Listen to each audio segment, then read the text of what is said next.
Buongiorno Stefano.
Hello, everyone.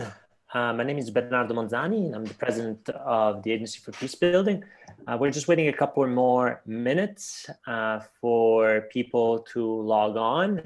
The numbers are steadily increasing, so I figured people are just grabbing a cup of coffee and then sitting down their computer.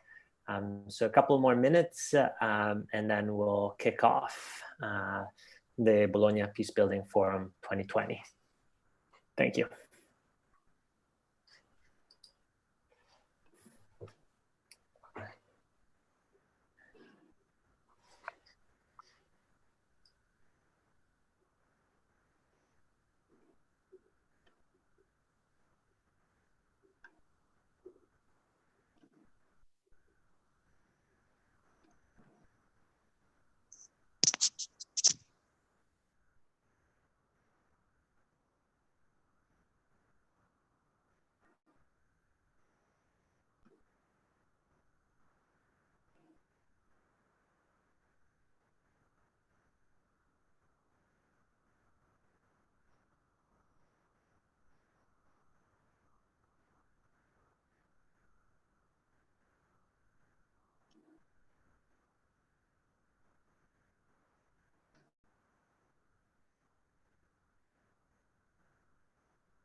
Um, okay, I think I'll start right now.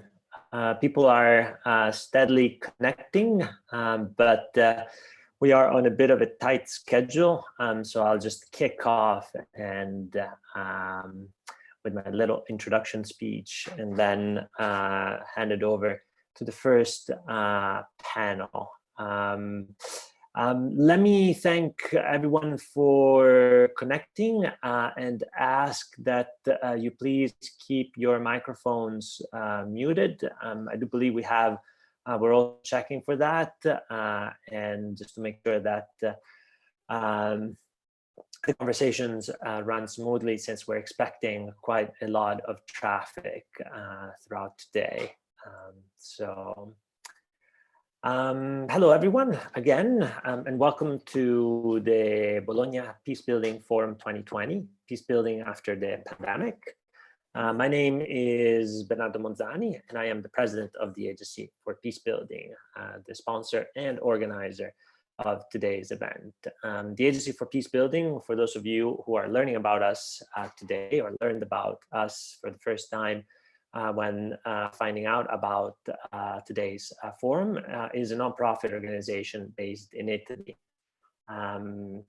The work that we do wants to contribute to building sustainable peace in Europe and around the world.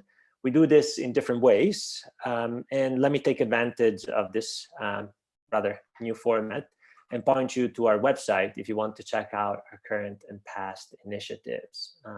The Bologna Peacebuilding Forum being one of them. This is actually the second edition of the forum, which we had for the first time last year here in Bologna. This year, we have decided to have it online because of the COVID-19 pandemic. This was a bit of a sacrifice, as it means not being able to sit together with you, to shake hands, and to talk in person. It is, however, also an opportunity, as we have been able to involve speakers and participants from all over the world in numbers that are much greater than what we would have been able to do had our event been held in Bologna. I think at the last count, we had over 250 registered participants. And although, and that's excellent, that's absolutely a number that is great. And we were really also surprised by the origin of that interest, by how far the news about the forum has reached. What we did not have to do, however, was to reconsider the forum's focus. We started thinking about that late last year, and we always knew, we knew since then, that we wanted to talk about what peace building, conflict resolution, and conflict prevention will be like in the next 10 years. This, I think, is as relevant today as it was last year.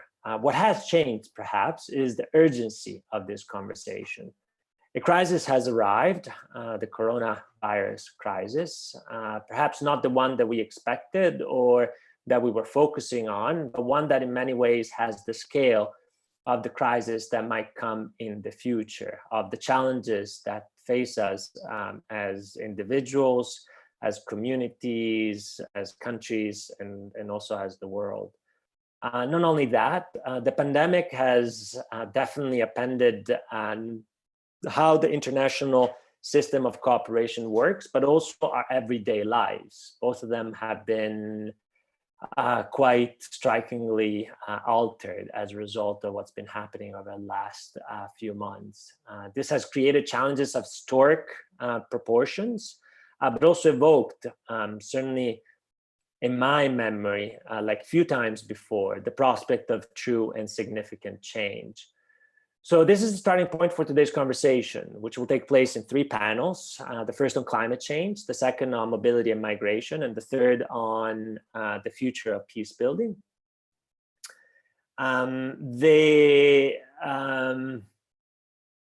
The goal is to try and shed light on how peace might be strengthened during and after the pandemic.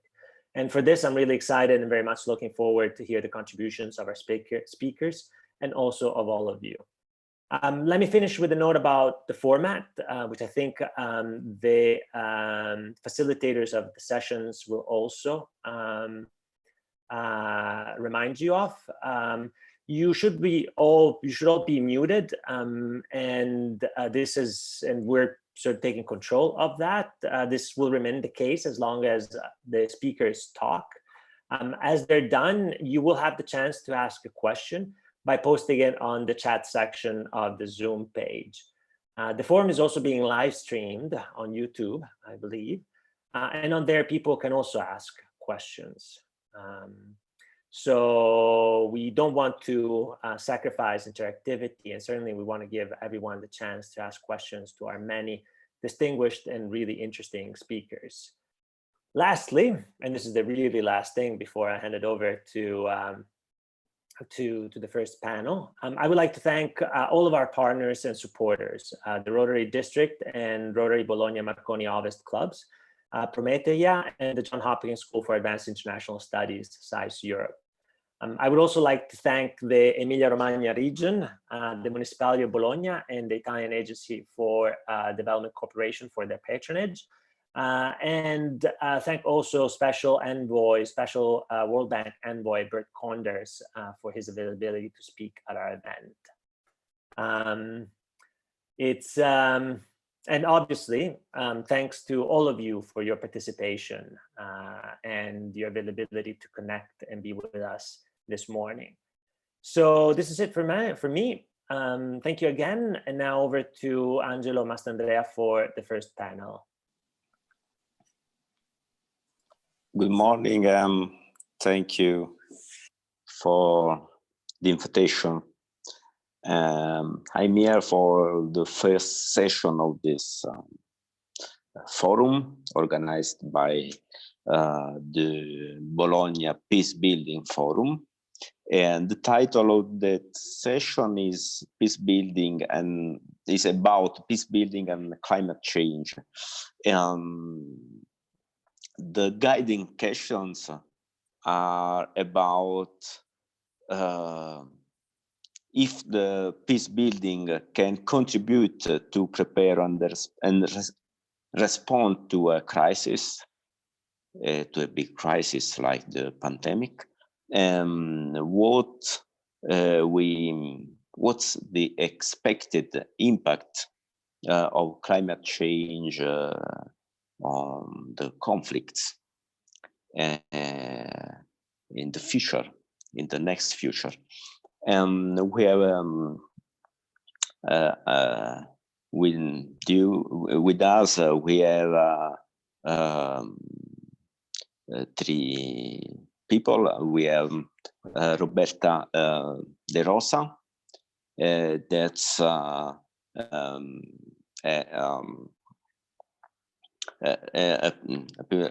I'm just sorry because I lost my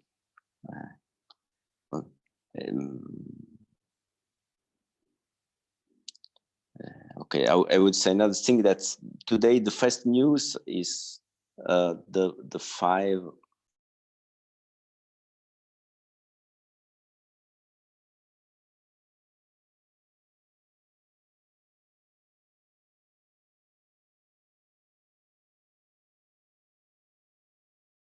Angelo, are you there? Angelo?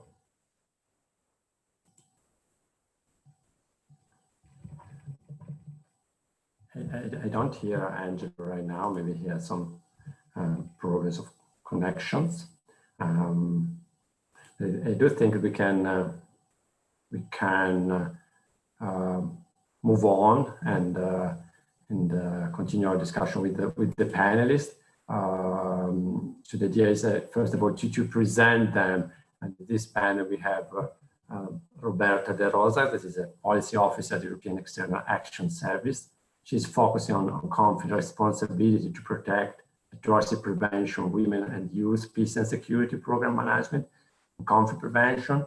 and she's working on the mainstreaming of the impact of climate change in EU policy related to conflict. And then we will have Vanessa Nakata, that is an Ugandan climate activist. Okay.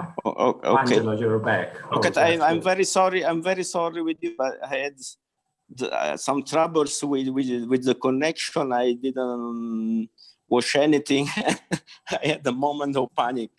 No problem, Angelo. I just present Roberto. So okay. You present. Okay, we have Roberta De Rosa and Vanessa Nakate. That's an activist of climate change and the founder of the Rise Up movement. And Nina Hall. That's an assistant professor. I think she works at the John Hopkins School of Advanced Studies. And so I would try to speak with Roberta De Rosa for first. If you just presented her, I think.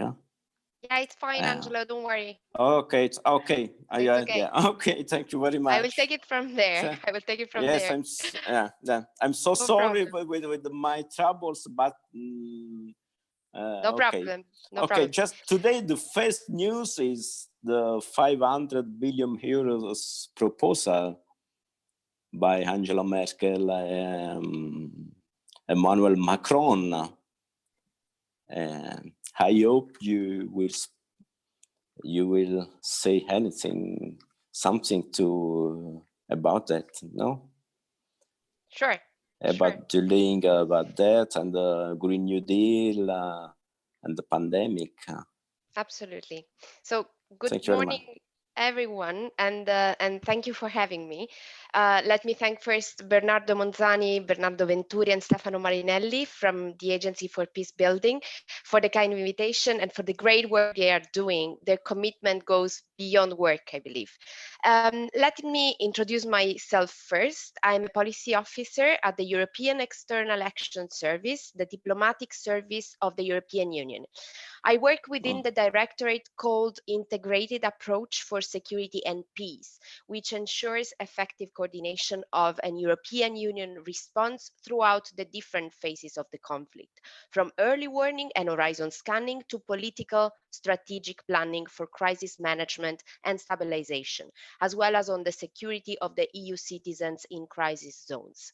In practical terms, the directorate ensures that the EU response is conflict sensitive and based on a proper analysis with a focus on delivering stabilization and peace. In particular, I am part of the European Union Conflict Prevention and Mediation Team, which is responsible for ensuring a coordinated and integrated approach to conflict prevention, mediation, and peace building. This strange animal, this cell, is working to aim at 4 objectives in particular: helping identifying countries at risk of instability through the European Union Conflict Early Warning System.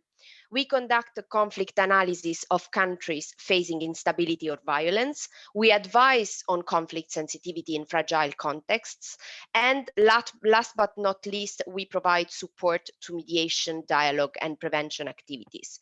Now, let me take through my intervention this morning, which fortunately for you will last not more than 10 minutes, I promised.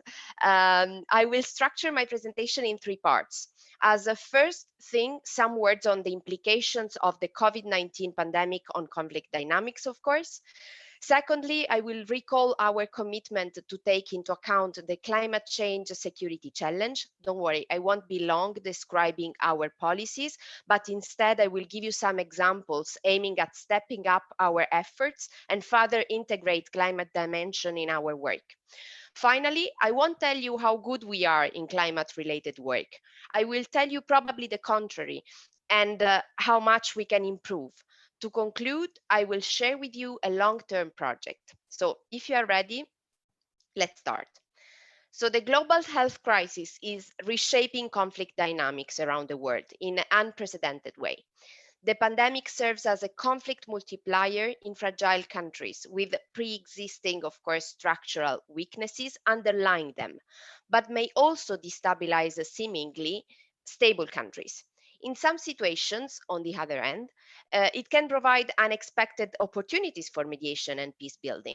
As a global actor, engaged in international action through many different streams and instruments, the European Union can act in several ways to reduce the destabilization related to the ongoing pandemic in its partner countries. And I can list at least 5 for you.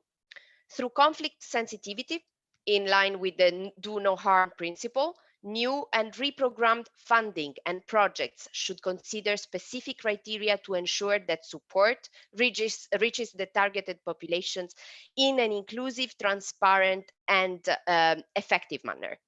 Through countering disinformation and hate speech and increase media literacy, through an integrated conflict prevention. So coordination now is more necessary than ever, but has never been more difficult in this remote way of working. Through mediation and dialogue support, and let me expand a bit on this one. An external crisis can escalate a conflict, but also increase the options for resolution. In support of the United Nations Secretary General Guterres' call for the global ceasefire, the European Union can increase the appeal of a ceasefire or even persuade warring parties that the time has come to settle. Mediation support and the promotion of humanitarian dialogue could be timely in some countries and include enhancing information flows between parties or supporting process design and agenda setting. In some situations, the crisis can open possibilities to move forward with complex negotiations between conflict parties. For example, persuading one party to release political prisoners on medical grounds. The crisis offers opportunities to demonstrate good faith and improve relations or mitigate tensions through humanitarian gestures. The European Union is actively identifying opportunities for dialogue and cessation of hostilities, encourages reconciliation, humanitarian gestures, or sanction relief between rivals, and seizes the momentum to reinforce its mediation support to ensure that positive momentum is seized and continues in a post-COVID era to be sustainable, of course. Finally, as last way to reduce destabilization, creative peace building. Even though the crisis may increase the appetite for dialogue, peace builders like you may not be able to engage directly with conflict parties in this situation. Rather than suspending conflict resolution efforts, the crisis calls for the engagement of local partners that still have the necessary access and capacity on the ground while respecting health regulations and the use of innovative technology to pursue community dialogue, monitoring human rights abuses, or activate long-range backups.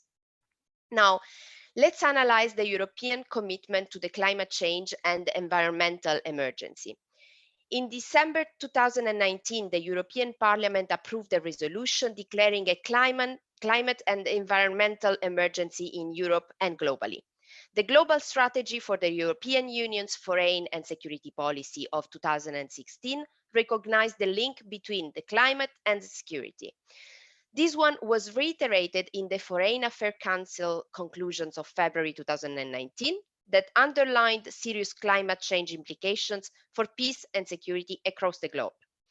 The EU Green Deal, Angelo, you made the reference to it, which reinforces the Paris Agreements, commits to make Europe carbon neutral by 2050, which would make us the world's first climate neutral continent. You will agree that is an ambitious target, is more a global perspective that shows that climate change is one of the biggest geopolitical challenges we face.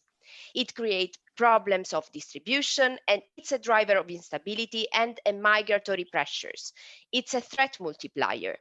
Climate change creates problems of social justice, raises tensions and risks of conflict, and poses a threat to human rights. This is why it's at the center of our foreign policies. The EU Green Deal is a milestone in our fight against climate change, and the opening of the Conference of Parties 25 in Madrid 2019 was the first official activity that Borrell, in his role of new High Representative of the European External Action Service, ran.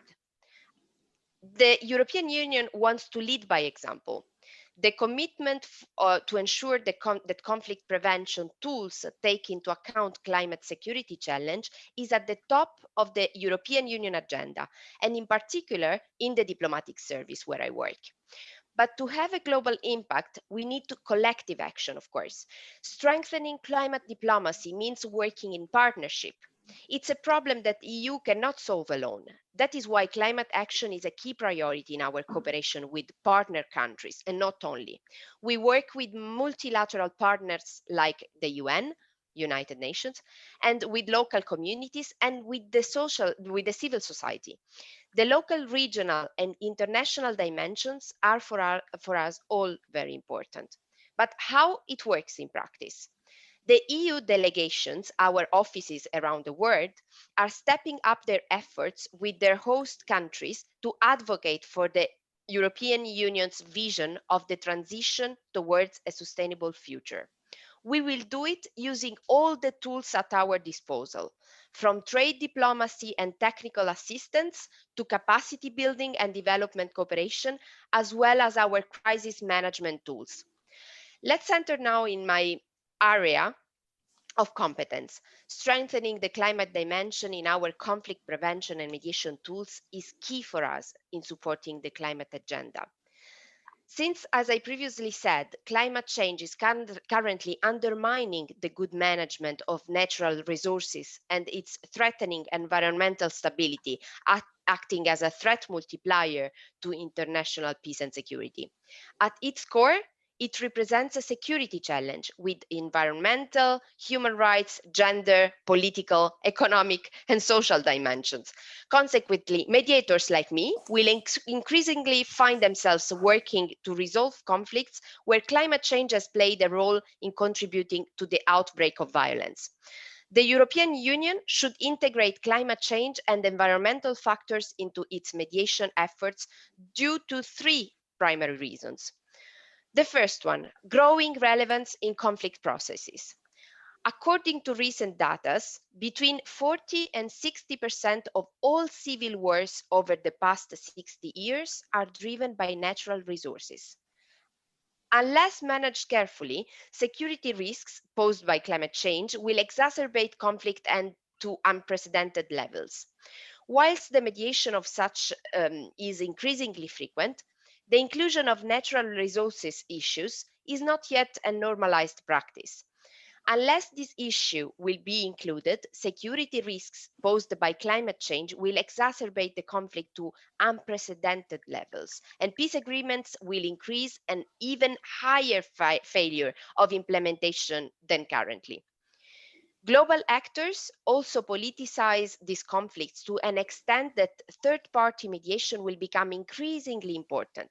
As the EU is a value-driven actor with a clear mandate for global protection of the environment, it has a potential of playing a uniquely important role in this peace mediation field, uniting the immense know-how between all European Union services in environmental diplomacy, science and best practice, which is so far unparalleled. A dedicated center for such work as the UN would be of tremendous value added in this regard.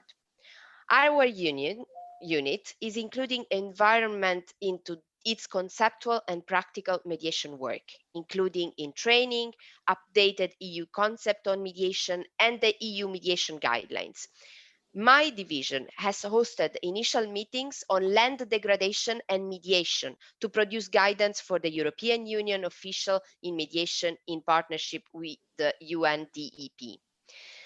Then a second reason is the potential for dialogue and mediation support in this field. And the third one is the lack of global leadership. As the EU is a value-driven actor, as I said, with this clear mandate, it has a potential of playing this kind of role in the peace mediation field.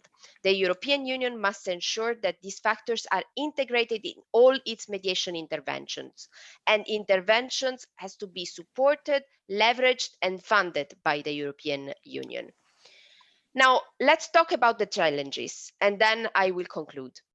To accommodate the response to the ongoing crisis caused by the COVID-19, the European Commission could, for example, merge the Green Deal and digital agendas to create one joint agenda for resilience, which could offer an interesting link to conflict prevention and mediation work.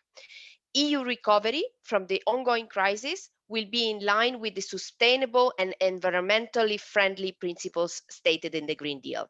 Another challenge, the European External Action Service is in the lead of climate security and climate diplomacy. But other agencies, like for example, the Director General for Clima, focusing on other aspects on the Green Deal, are in charge of the same issues as well. So the main challenges are coordination and cooperation between relevant actors, not only internally, but as well externally. With regard to mediation, natural resources are one of the most common drivers of conflict. This is not always fully integrated in mediation efforts. So my division has addressed this gap mainly through training and capacity building of head of delegations, the head of these offices that we have around the world.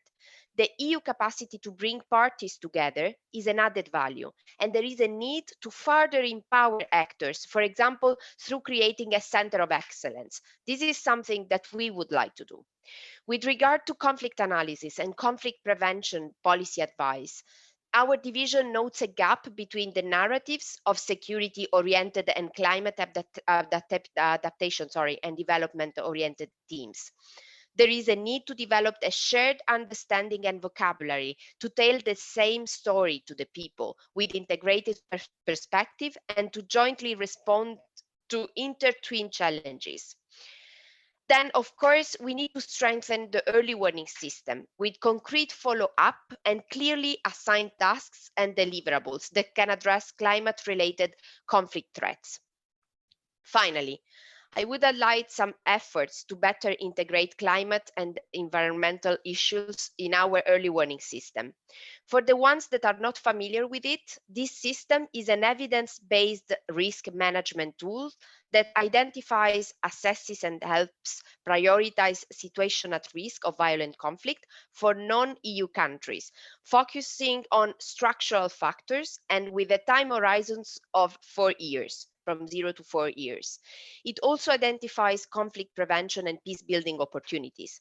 This effort to include climate and environmental issues in our early warning system is reflected into introduction of one climate indicator and 2 environmental indicators, water stress and oil production, within the Global Conflict Risk Index. I know it sounds a bit technical, but this is the way we use to identify risk of highly violent conflict to appear in countries. We also ensure that the climate dimension is integrated in our assessments, leading to a selection of conflict prevention priorities, including an assessment of vulnerability to climate change provided by Director General Clima. Finally, we also include a dedicated section on climate change and disasters as part of our assessment of structural risks of conflict. So, just to mention a few examples, in addition to the one of the early warning system, we are having an enhanced focus on climate change as a conflict multiplier, land conflict and degradation in conflict analysis. In partnership, there is an enhanced focus on climate change and conflict prevention in ongoing partnership, for example, with the Joint Research Center of ISPRA, with the Civil Society Network for Conflict Prevention, and regional organization or the UN. As well as mediation, for example, we are having as well there an enhanced focus on these kind of issues in mediation training and guidelines, and then on capacity building, having dedicated training on climate, conflict, and land for the cadre of conflict prevention focal points. Now, to conclude, a best practice shared by the UN of its climate and security mechanism, which brings together the UN's political climate adaptation and develop pillars to consider climate change from a conflict prevention angle, provide field support and build capacity. I have a dream, an EU equivalent, or EU Green Peace mechanism, if you wish. This could similarly bring together relevant colleagues and experts from the political, conflict, development, climate, and disaster risk teams to work all together on this intertwined and complex issue. Climate adaptation works to create resilient societies, which in turn becomes less prone to conflict. This is the narrative that should be promoted, in my opinion. Thank you for your attention, and sorry to be so long. That's yes, not so long, Roberta Di Rosa. And now we have Vanessa Nakate, that's an activist and the founder of the Rise Up movement. I think she will talk with us about her experience in Africa, in Uganda, and in the World Economic Forum and Davos also.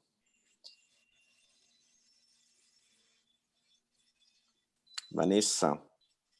Greetings to you all. I hope you can hear me. Thank you. Thank you. Great.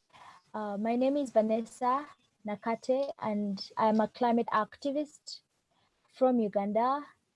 And I started climate activism simply because I wanted to do something that could cause change in the lives of the people in my community. And I had clearly seen how many people are affected by climate change in the various rural communities, and what really needs to be done to stop the suffering of those people. I've been able to take my activism internationally, and that is how I got invited to the Arctic Base Camp at the World Economic Forum, and that is how I got cropped out of a photo by a media company. And I must say that that experience made me a stronger person. But today, I really don't want to focus on that. I want to focus more on how climate change and peace building relate in the various communities. Climate change is the biggest threat facing humanity right now. It is an issue that involves so much of human security and human survival. And in most cases, only the most privileged survive, while the less privileged are left to suffer the impacts of climate change. Climate change greatly affects the world's social systems, economic systems, and political systems. And it doesn't only have the primary effects that we all know. Those are the floods, the droughts, the heat waves, the storms, the hurricanes, among others. Climate change comes with secondary effects as well that we tend to ignore in many cases. I mean, how can you focus on something that doesn't affect you personally? Most of the people who tend to focus on these challenges are those who are the most affected by the impacts of climate change. We need to do something about these impacts, because climate change makes every other crisis and challenge more dangerous for the affected communities. When climate change strikes, many people are forced to migrate to other places to look for better ways of survival. Many people's homes are submerged by floods, by hurricanes, in these communities that are prone to climate change. So you find that many of these people are left with nowhere to stay, and they have to try and find new places of survival. As I say, climate change is an issue that involves human survival. Many people are being pushed to the slums, to impoverished areas.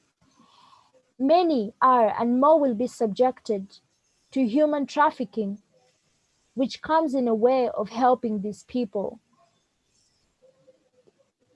Many will be sold out into forced labor because they hope to survive, they hope to find something to eat for their families, only to realize that they have been put into human trafficking where they're going to suffer for the rest of their lives because they are forced to work. There is sexual slavery and many other challenges that come with human trafficking. And with the climate crisis, many people lose their sources of income, sources of food, etc. And when you look at the children, many of them face a risk of child abuse, child labor, because some of them are either helping out their parents to survive in these new places, or some of them are trying to survive on their own. Many children lose their parents during these climate disasters, and they are pushed to the streets. I have personally seen very many children on the streets of Kampala, and many of them come from the same region that has been hit by intense heat waves and dry spells. And on these streets, they have to beg to find something to eat. But they're also exposed to many dangers as children. They're exposed to forced labor. Some of them are exposed to gender-based sexual violence on the streets. That is why I strongly believe that climate change disrupts any kind of peace in a person's life and in a community. Many of these children are subjected to mistreatment so that they can get a plate of food and a glass of water to survive for the day. Because at this moment, it's a matter of life and death. And they are forced to work just to get a pinch on the bread. Many communities heavily depend on natural resources for survival. For example, we all know Lake Chad in Africa.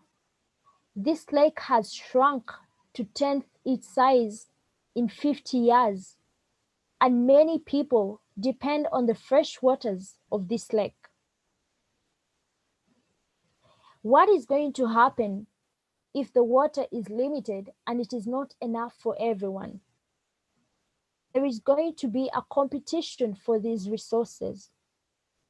Many will start to fight for these water sources.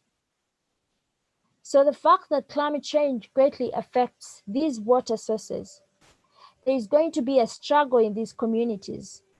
There are going to be tensions rising up in these communities because many of them would like to have the upper hand on who uses the water and who doesn't.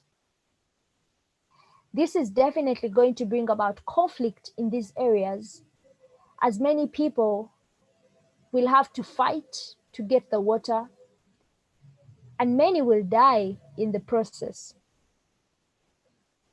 So climate change is most likely going to increase local riots. And trust me, only the stronger communities will be able to survive. And you may think that this is something that it is expected to come in the future. But I personally tell you that there are communities that are experiencing that right now.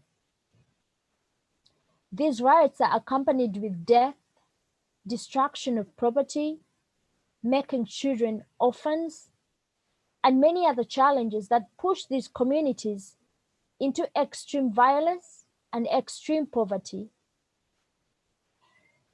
Many people, when they lose their sources of income, they are pushed to start illegal ways of living. Because at this point, it is a matter of survival.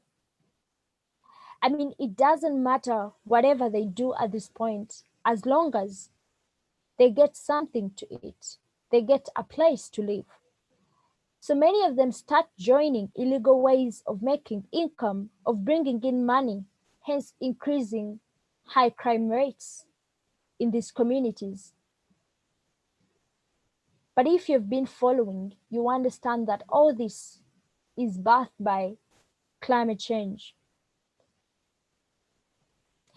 By this point, I really hope that you are getting the impact of climate change on peace and security in people's lives. I'm trying to say that we cannot have peace building without addressing the issue of climate change.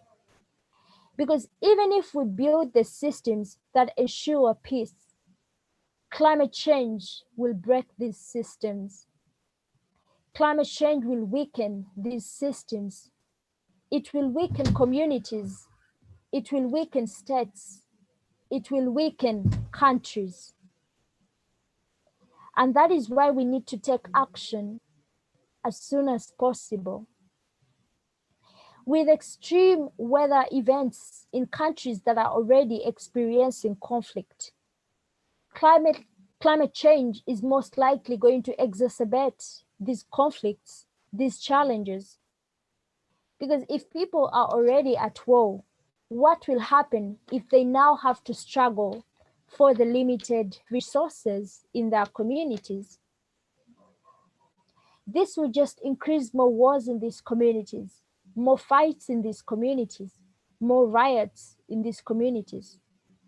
This will take away the peace, and many will be affected, not just by the already existing conflicts, but by the new struggles for resources. In my community, very many people heavily depend on agriculture as a form of survival. They depend on the food that they grow. They depend on their farms. But in the case of an occurrence of a climate disaster, many people's homes are destroyed, but also their farms and crops are destroyed. Many people lose their only source of food and they're left with nothing. Actually, the entire economy heavily depends on agriculture for survival. So what happens if food production is affected? What happens if food systems are affected? We expect less food. And with less food comes high demand from the people. And with high demand from the people, that means the prices are going to go up. If the prices go up, only those who can afford will be able to buy the food, while the less privileged, especially in the rural communities, will not be able to buy the food. What will happen if someone has no access to food? People will riot, people will strike, people will protest just to get the food prices to go down. And with this comes disruption of peace. With this comes destruction of the systems that have already been built to ensure peace in these communities. Because without food in a community, you do not expect to have peace. You don't expect people to be happy. People will have to complain, because if they don't have food, that means many of them will be subjected to starving to death, and no one wants to die.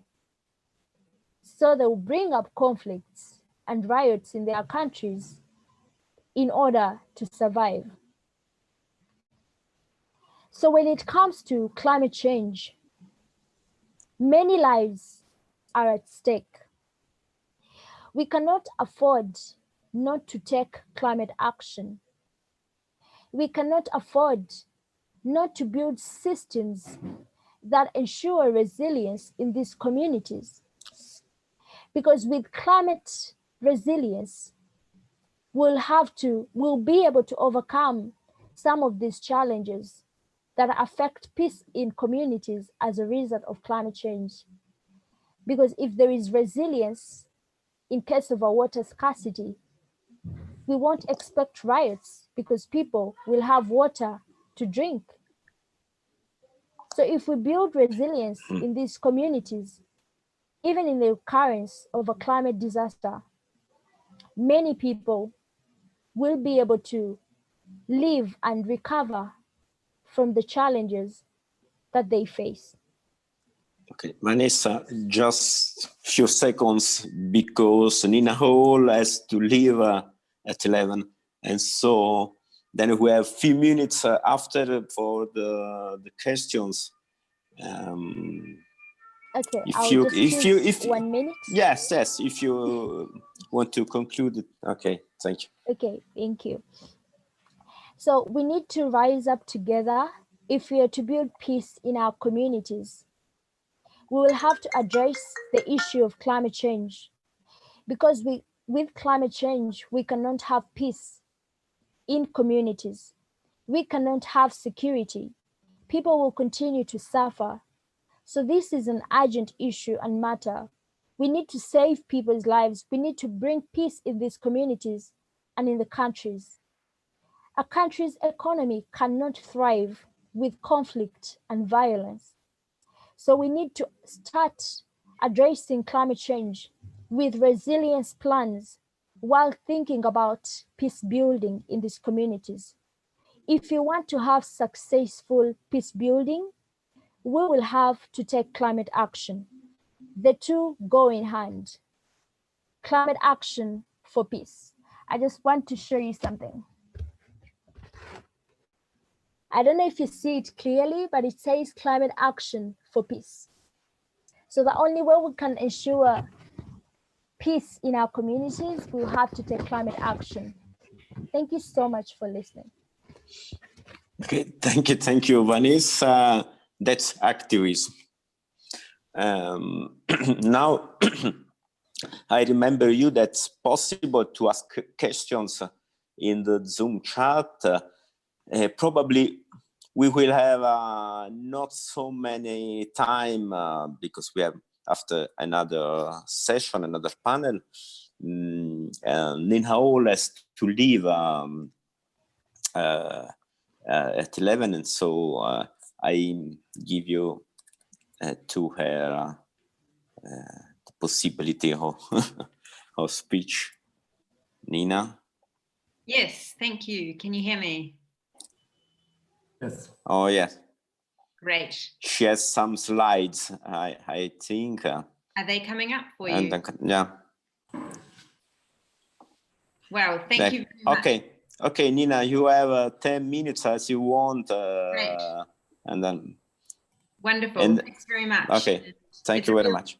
It's a real pleasure to speak with you all, and certainly to go after what a wonderful lineup to start your morning. Thank you. Roberta and Vanessa. It's a real privilege to hear your work, Vanessa, because I'm a big admirer of it. And in fact, one of the pieces I want to talk briefly about is about the climate movement more broadly, and how it's adapting to COVID. But to give your listeners a little bit of a background to myself, I've spent a lot of time working on climate change issues and how they relate to displacement and development. And just to give a little bit of academic context to the discussion today, there's been a long-ranging debate within the social sciences about the links between climate change and displacement, and climate change and conflict. And without getting into the nitty-gritty, I would say, echoing Roberta, there are reasons to say that climate change is a threat multiplier, both for migration and conflict. However, we should be cautious at not saying it always causes conflict or always causes migration, because as social scientists like to point out, these are complex human phenomenon, and sometimes the most vulnerable don't move. For instance, if we think of Hurricane Katrina, the context there was that the rich were able to leave after an extreme weather event, but the poorer remained and left behind. And the reason I point that out for our conversation is because I think understanding the complexity of how climate change impacts on people in different ways is important if you're going to design policy interventions.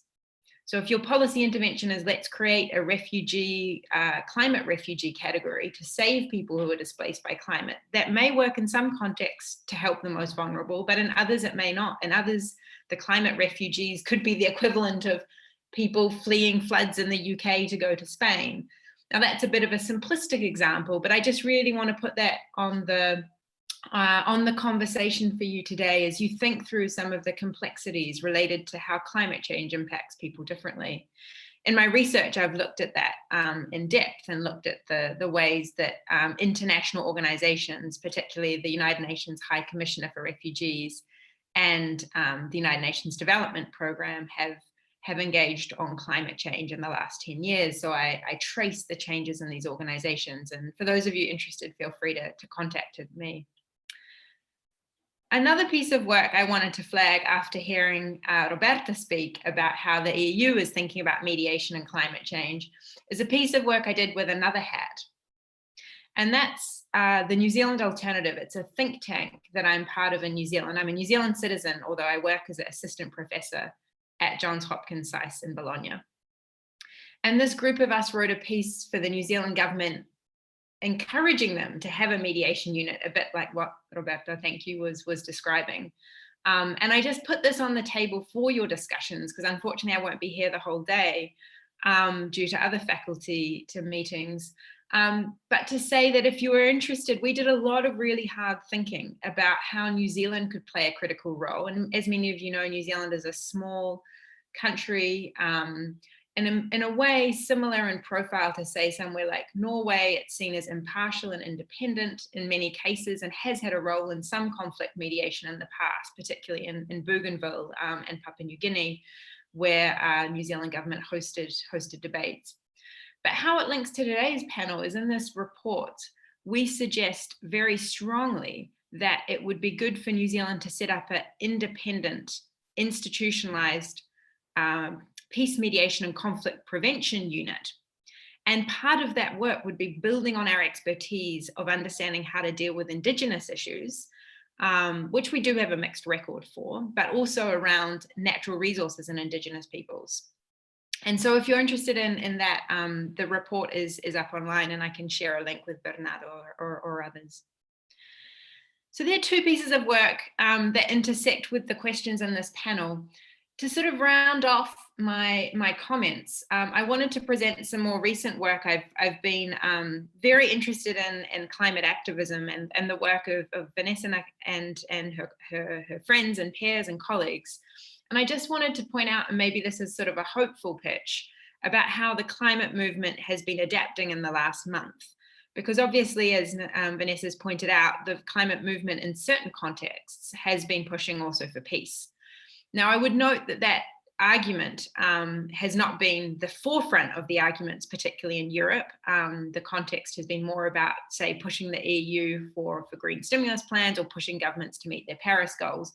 But I think it's important as we think about how during COVID, these movements continue to try and push for action and change. And the first thing to say is that last year was a momentous year. We saw thousands protesting in the UK, millions in September in the lead up during these global strikes. And a lot of it was instigated by the Fridays for Future, the climate youth strikes that went all around the world, as many of you will be familiar with. And more strikes had been planned for March and April.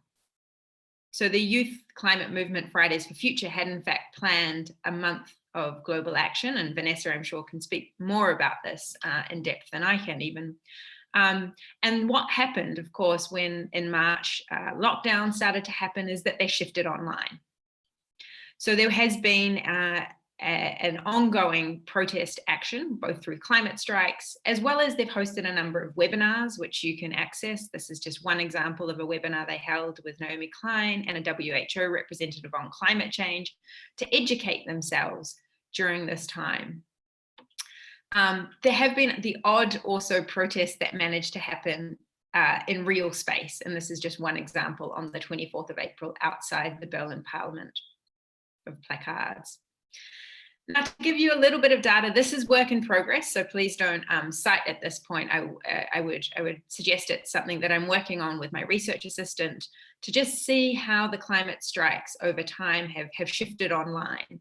And we used SMAT data, so it's only verified Twitter accounts. So the total number of tweets are quite low. So again, I would suggest this gives us more an indication of the proportion of climate strike to climate strike online hashtags. And the simple message here, as you can see with the orange line, that the strikes did move online, that students and their supporters of climate action began to talk about, began to use this hashtag as a way to collect their protest. And this is all for this year. And you can see the punctuation, the up and down is indicating that it's a Friday. It continued to be the rolling Friday protests. This gives us a long view of climate action over the last year.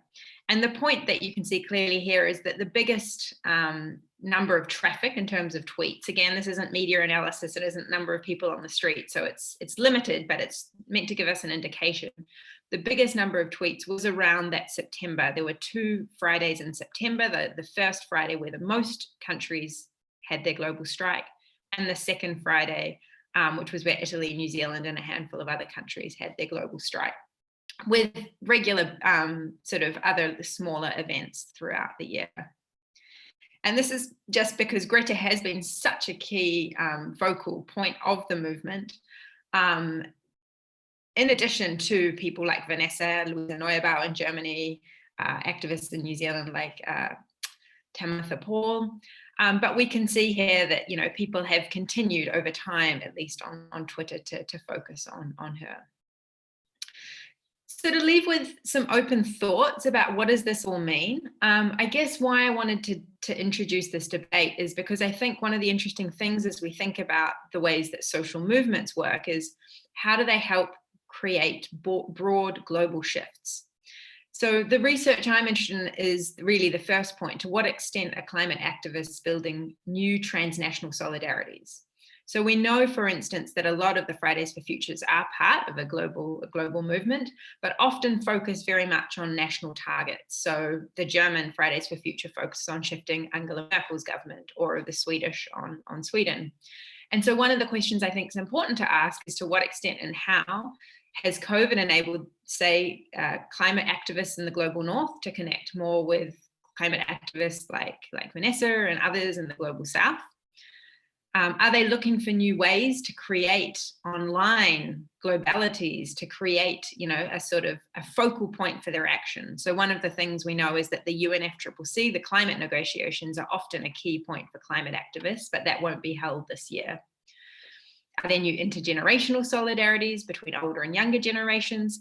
And I think a really big question to table is what new ideas are coming out at this moment for a green economy, for a just transition. And we are seeing many countries, including members of the EU, the New Zealand Climate Minister, James Shaw, also advocating to use this moment of COVID, which is of course a terrible and difficult moment for many, for most, but also to reset our economies to shift away from fossil fuels. There's many questions about what will happen over the long term. I think that the climate environmental movement is resilient. I think people will find ways to outlast it, but I think it is very difficult if you can only take action online. And I would be happy to answer that. And I apologize that I have to head to another faculty meeting. If there are any of you who are interested, this is just some of my other work around activism that relates to its work in the digital space.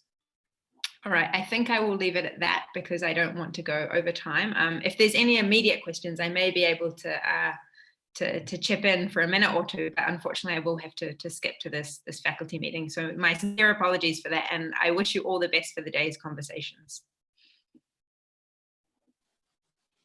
Thank you very much, Nina. It was really interesting what you told us.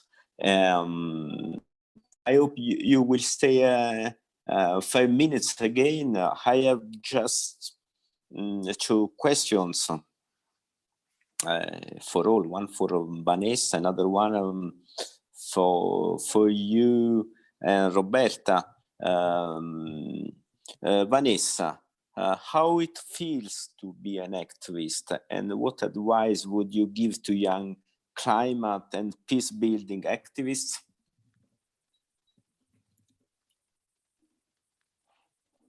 Vanessa. Yes, thank you for that question. I think what it really feels like to be a climate activist as well as a peace builder, I think to me it's a very, very important thing to do, because at the end of the day, it involves the saving and protecting of people's lives. And I'm always up for anything that involves securing of people's lives and making sure that people are living in communities or in ways that ensure that they are peaceful and that they have enough basic needs and can be able to access them. And my advice to young activists as well as peace builders is to, of course, keep on speaking up, keep on demanding for action, especially in this time when we are in the COVID-19 pandemic. We clearly understand that right now it's very hard to get the climate conversation moving. Many people are not so interested. People are so focused on the current pandemic, in that they are shadowing the climate crisis. So this is the time that we as activists need to speak up loudest, that we need to push the action in all ways possible, digitally and also even after the pandemic. Because after the pandemic, we expect, of course, we want our leaders to push for green recovery, but we clearly understand that some of the leaders are even opting to bail out oil and gas companies. So this is the time for us to think about strategies of how we are going to push for action during this pandemic of COVID-19 and even after this pandemic, so that we can build enough momentum to make sure that our leaders take decisions that will ensure a green recovery and that will ensure protection of everyone's life. So it's basically keep pushing and keep believing in the work that you're doing, and also keep speaking up online in this situation, and also build momentum even after the pandemic. Okay, thank you very much, Vanessa. The last question, I think, because we are a little bit late. How to ensure political accountability, as corruption is key when dealing with natural resources? Pardon? It's for I think for Roberta. The question is how to ensure political accountability, as corruption is key when dealing with natural resources. Thank you, Angelo. Yes, I read the question. And thank you both yes, to Vanessa and Nina. They are both wonderful women, and I really appreciated their interventions. So thank you both. I think we will be in contact bilaterally, because you were really inspiring during your interventions for different reasons. And I think we really need to be more contaminated by all these kind of flows of ideas that you put on the plate this morning.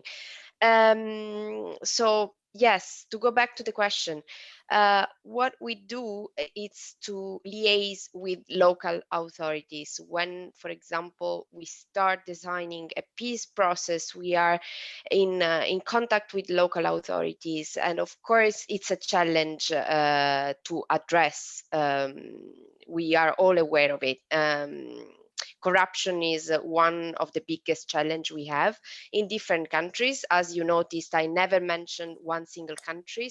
We are not allowed to mention the countries we are working on for obvious reasons. I don't go into details, but yes, it's something that we are aware of and we tackle it every day. There are specific projects on this. The funding is crucial, and it goes with audits to be sure that the funds reach really the beneficiary. But again, we need sometimes to work with the big and a huge problem, knowing that it's part of the overall picture.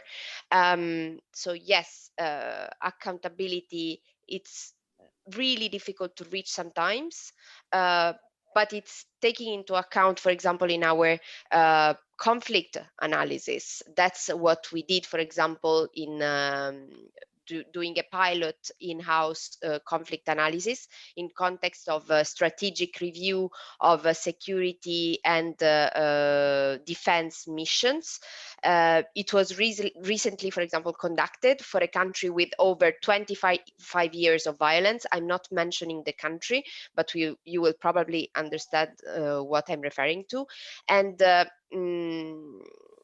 we were putting together patterns that are heavily exacerbators, if you wish, and one of the elements was corruption, and the climate change was another one. So some lessons learned from this experience show that the framing and then the translation of security related climate challenges into integrated conflict preventive and peace building action is a challenge. Another challenge is the bringing together of relevant expertise with can combine both climate, data, and social, political, and economic analysis. But we are trying to work on it. Okay. Okay, thank you. Thank you again. I would end this session with a side comment that arrived in the chat.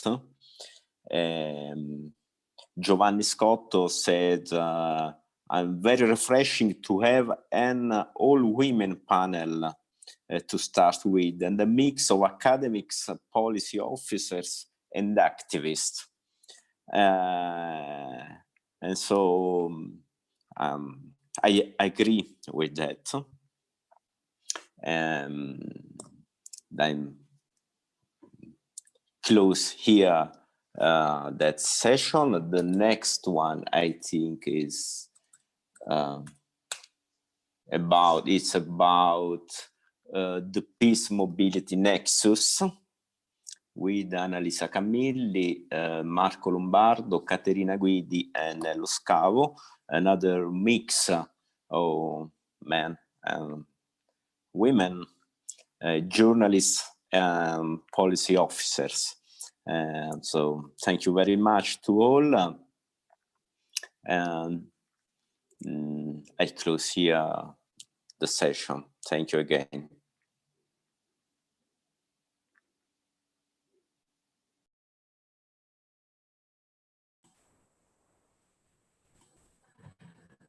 Okay, thanks, Angelo. I'm jumping in. I'm Bernardo Venturi, director of AP.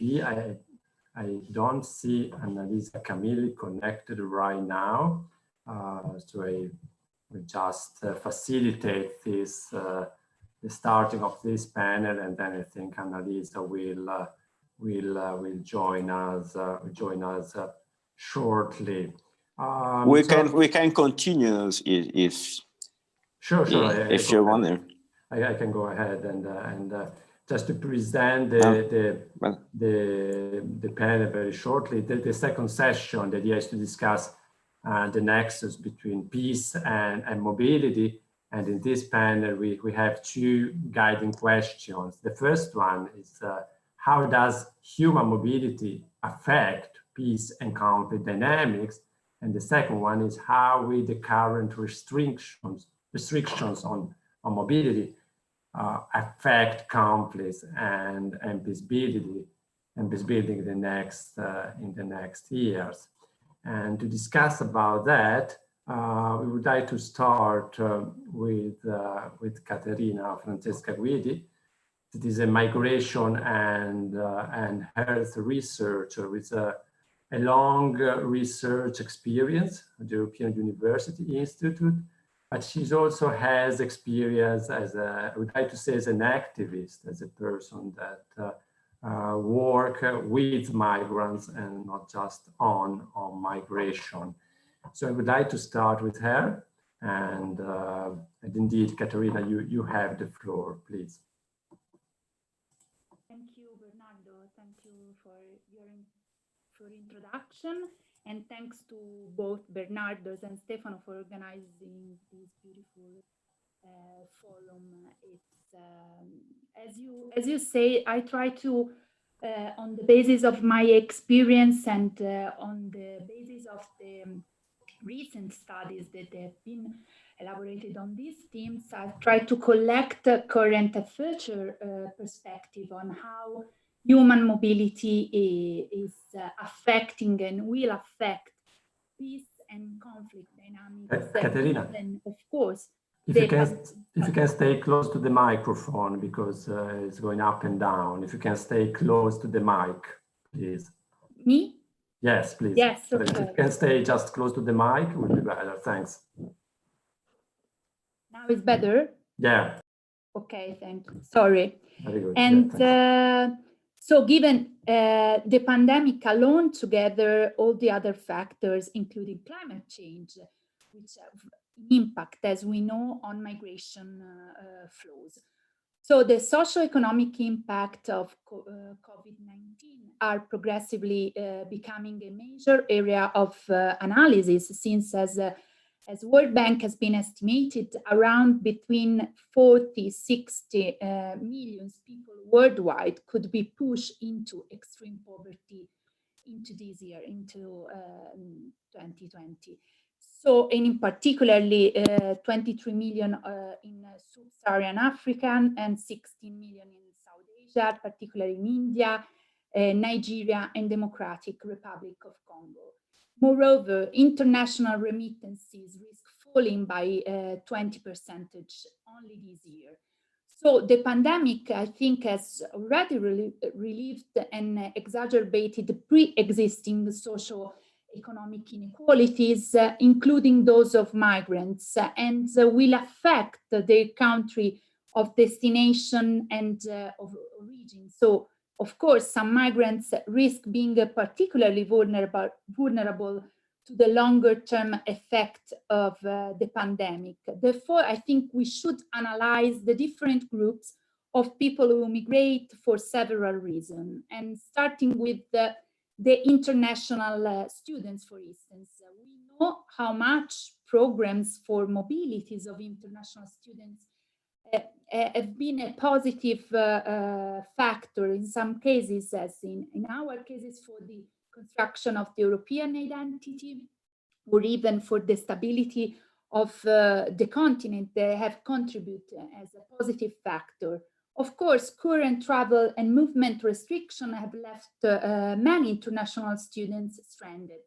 So those who are unable to return home before the restrictions came into force and were not repatriated by their countries of origin and found themselves stuck, and some on deserted campus universities. And as underlined by a recent ongoing survey of Quacquarellismo, more than 50% of international students have seen their study plans affected, and 46% they're saying that they plan to defer or to delay their entry until the following year. Then we have the international migrants, including asylum seekers and refugees. So some migrants have returned already to their country of origin because of the global slowdown, and are experiencing difficulties reintegrated into the labor markets. So the pandemic may reduce the attractiveness of some destination countries, and it may also push some to migrate irregularly. to wealthier countries comparatively less affected by the pandemic, and we will see after in details. Then displaced population, they often in vulnerable situation prior to the pandemic. Refugees and IDPs risk further to be being marginalized due to these instability factors. So some countries have closed entry to all foreigners, including asylum seekers. And then the most discussed categories of migration flows nowadays, especially in Europe, migrant workers. As we know, COVID-19 is reshaping the global economy, presenting unprecedented challenges. So migrant workers are often working in sectors that they are the most affected by the pandemic, such as manufacturing and hospitality. With rising unemployment rates, they are particularly impacted, and together with the relatives who may be reliant on their remittances, they send back home. So especially some are employed in seasonal work, have also been unable to work due to the travel restrictions. So the COVID-19 pandemic has highlighted the vulnerabilities of also of global supply chains, and specifically jobs with require an high amount of international travel from, let's say, plant managers to engineers, that they are currently suspended and substituted by some of them, as we are doing, video conferencing platform. So McKinsey has been predicted that one decreases as past, companies will localize their supply chains and expertise, reducing their reliance on globetrotting staff. So we will probably, in their prediction, pass from globalization to a regionalization model. So of course, I think that, in my opinion, in the future, migrant workers will be then distinguished even further between deserving and undeserving migrants, more than country of origin, more than nationalities or gender or religious faith. Their skills, their job skills will play a role in the job market as they are doing already, as a real commodity. One example is what is happening, for instance, in the recruitment of health personnel worldwide. And as in Italy and Portugal, with the regularization of agricultural sectors, and in Italy also with caregivers and domestic workers. But we should pay attention, because there are kind of regularization that are characterized by temporary and fragmented rights and so social safety nets. And we should also remember that, according to ILO, 4 billion of total population are left without any kind of social protection. And of course, migrants are particularly at risk of being left out of this social protection measure, especially temporary seasonal migrant workers, or self-employed, or those who work in the informal economy, and irregular migrants. And of course, irregular migrants, especially, they fall outside support programs and measures. Another phenomenon that we are seeing, and in these times, is the so-called corona racism. And I think that it will increase in the future. So sort of stigmatization and discrimination, I believe, to a rising xenophobia against migrants that risk having longer-term implications for their socioeconomic inclusion, and more broadly for the social cohesion of the receiving societies.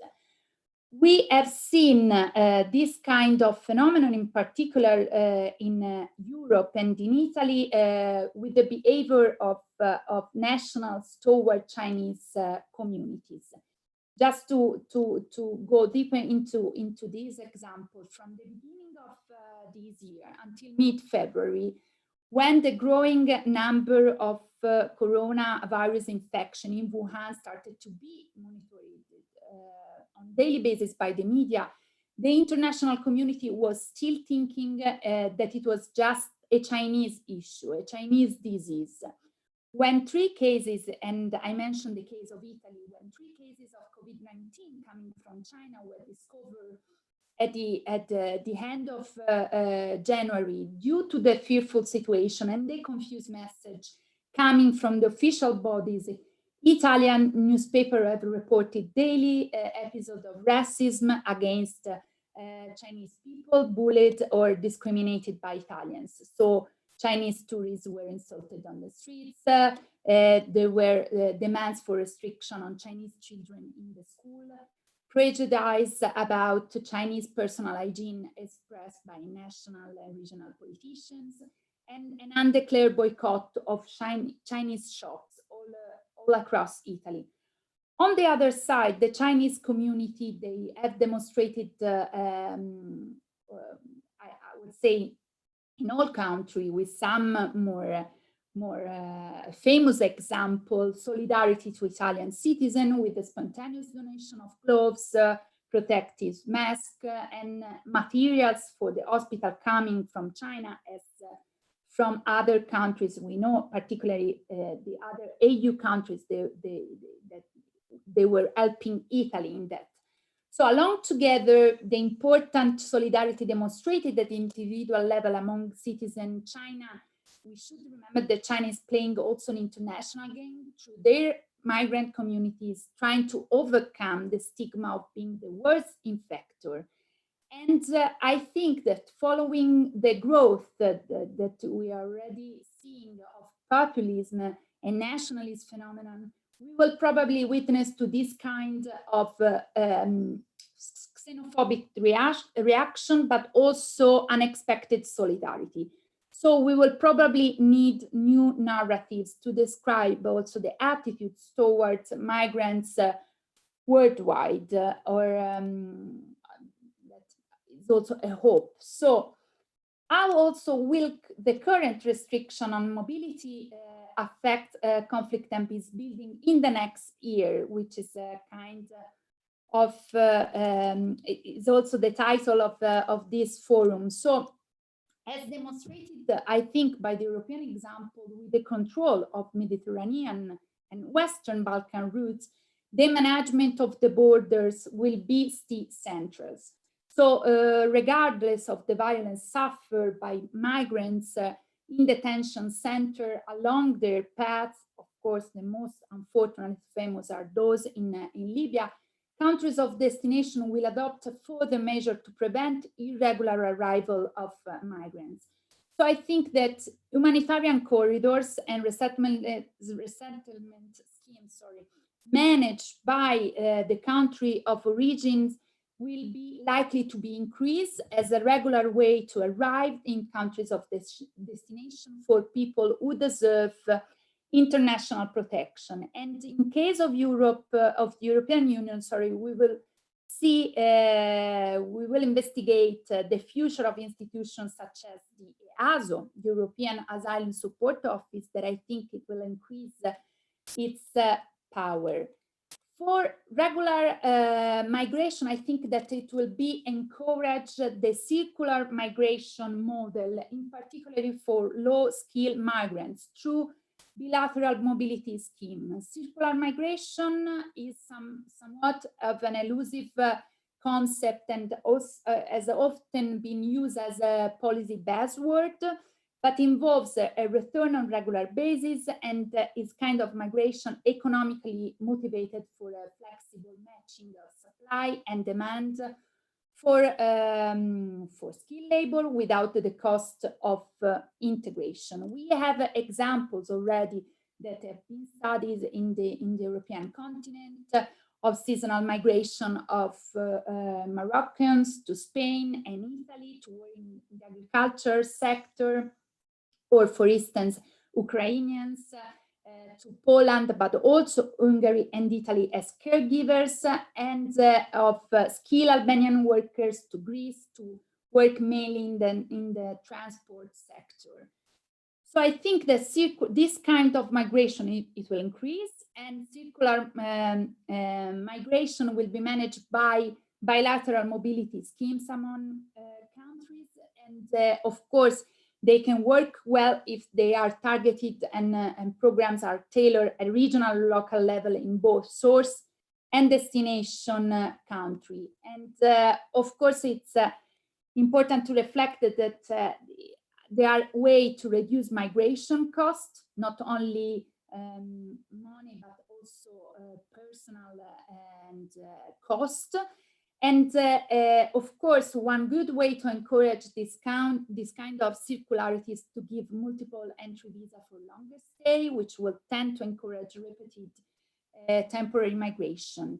Temporary residents can obtain permanent residence after some span of time, while circular migrants can stay for a maximum period of some months, and then they must return to their own countries. And in a way is also the direction that the current regularization proposed by our government, by Italian government, is taking. But we should wait until the end of the month because it's still under discussion. Then, while to attract high-skilled migrants, I think that the employer-driven sponsorship scheme will be central. We know that there are basic strategies for regulating high-skill migration through a point-based system in order to assess the human capital of migrants in advance, or by allowing recruitment to be driven by demand, so by the employers. Most of OECD countries, for instance, including Japan and several EU countries, have primarily demand-driven immigration policies. So high-skilled migrants must be treated with a secure job offer by a local employer. By contrast, some OECD countries, such as Australia, Canada, New Zealand, Denmark, or United Kingdom, adopt a point-based system to make entry conditional to the points accumulated on the basis of migrants' skill and qualification. I think that the countries of this destination will be further differentiated on the basis of talent competitiveness in recruiting high-skilled migrants. In particular, the global ranking seems to be led still by Switzerland, US, and Singapore as countries of this destination, along together Sweden, Denmark, Norway, Finland, Luxembourg, and Australia. So an employer-driven scheme will be central. Moreover, to ensure more stability, because we are talking also about peace and conflict in the countries, right? So I think that intra-regional mobility regimes will be adopted. We have seen already some examples. The European Union itself, the ASEAN, the ECOWAS, the Mercosur, they have different level of implementation, but common aims. So there are a series of agreements that favor access to residency and social rights, as well as the portability of the social security rights to smooth intra-regional mobility and to guarantee similar rights to no citizen when residing and working in the region. I think that this enhanced regional mobility regime can be a smart and balanced approach to regulating migration and flow, and as they bring down the national barriers to smooth intra-regional mobility and can tackle irregular migration at the source, also providing an overchain framework regulating the employer-employee relation and overall access to service and rights for migrants and their family, which is nowadays is at risk in a lot of countries. So as we have seen with Mercosur with the Southern Common Market in case of of Venezuela crisis, these kind of intra-regional mobility regimes, they can work, they can be successful and effective. And of course, they will be more successful and effective if they will have a special emphasis on unskilled workers and the families, and not just on unskilled migrants. I think that concluding this overview, we will witness to a restriction of social protection. And we know that already only from 33 to 49% of the world's population is covered by essential health services. Migrants often do not have or have sufficient access to health coverage and health care. We have seen, recognizing the global health risk, that in some countries, migrants have been granted free access to COVID-19 testing and treatment. But however, in the future, migrants and also ethnic minorities, we will probably see their health rights restricted, indistinctly if there are people who are medically vulnerable to severe COVID-19 related diseases, or people who are living in a socially vulnerable situation. So, of course, there is no a unique answer to the future perspective, but of course, I think that a tailored, smart, and balanced approach will be a part of the answer. So, thanks for your attention. Thank you, Caterina. This is Annalisa Camilli. I'm a journalist working at Internazionale. Sorry for the delay in connecting. Well, I'm very happy to join, and I have followed your intervention. There is a question, and I think that you have already answered to this question. Shadi Shabatz is asking, what do you see for the future of students? Well, you have answered speaking about high-skilled migrants. I don't know if you want to add some details about students and study visas, kind of movement permission for studying. Thank you, Annalisa, for the questions and for moderating. So I think, yes, I have already mentioned in international students, and I think that the pandemic crisis will affect massively their future plans. And in particular, one thing that we can add will be the different perspective that they will have towards destination countries, because nowadays China, India, and Germany were the top 3 countries of origin of international students, while the largest destination countries are represented by US, Australia, and United Kingdom. So if we analyze in depth these countries, especially I think the current situation lived by China, India's countries of Asian continent, and the kind of restriction that there will be due to the Brexit in the UK, I think that the perspective are already changed, and of international students, particularly for their country of destination, their choice. And also, I think we will see some restriction according to the countries of origin, or some or the requirements, of further measure. If you are, I think, unfortunately, that if you will be a student coming from some of the most hit country by the pandemic, you will provide more proof, health proof, and you will probably be observing some quarantine period while arriving in the destination country. Okay, thank you very much.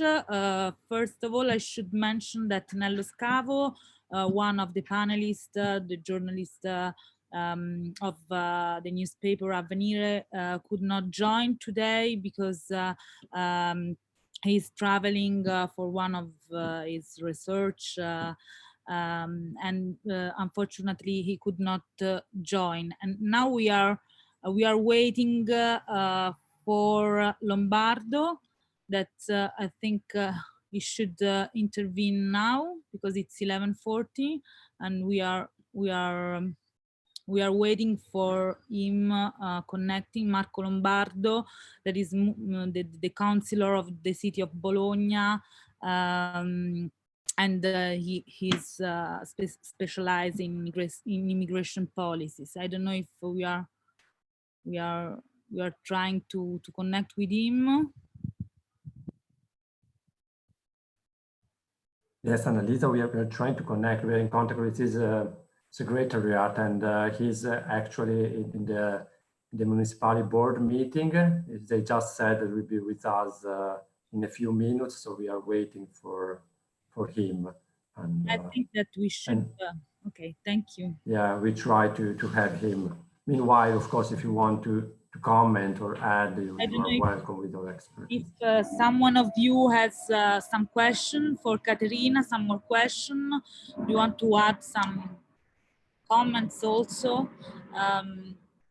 I think that it could be very interesting to to understand. We have seen in these 2 months, basically in all European country and also in other countries like US, that immigration policies are basically restricting the access for regular migrants. Also, Portugal and Italy are exception. And as you told, Caterina, also the Italian case and the Portuguese case have a lot of limitation. Therefore, I think that in the coming years we will see basically a strong restriction of legal movement through countries. We will, and as we know, we know the situation was very was already very tough and very restrict for migrants. Therefore, I think that we should expect an hype, a growing irregular movements through Europe, and of course this should feed conflicts at the border first of all, and then conflicts inside countries. We should understand, for example, what should in the coming months, what could change on the other side of the Mediterranean, because we know that the situation in Libya, for example, is not improving. The conflict there is still tough, and while there is, for example, no rescue ships in the Mediterranean, and also Italy and Malta in these 2 months has approved some decrees, some laws in order to restrict and to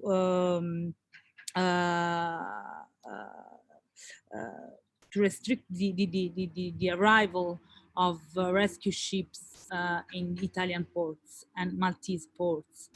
Therefore, for example, for me, it's a very important question to understand what will happen in summer, next summer, in these coming months, in June and July, in the Mediterranean route, for example. I think that we could see new arrivals, new direct arrivals in Italy, as it was before 2013, before the rescue, the governmental rescue ships were launched in the Mediterranean. The rescue operation was active in the Mediterranean. Therefore, I think that we will see a growing number of direct arrivals with wooden boats or rubber boats on the Italian coast, for example. What will happen in the Balkans? All the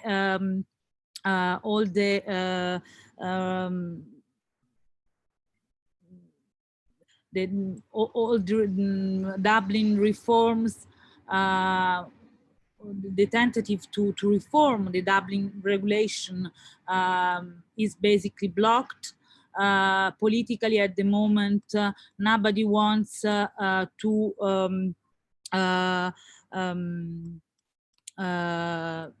face this issue in a European point of view, with an European perspective.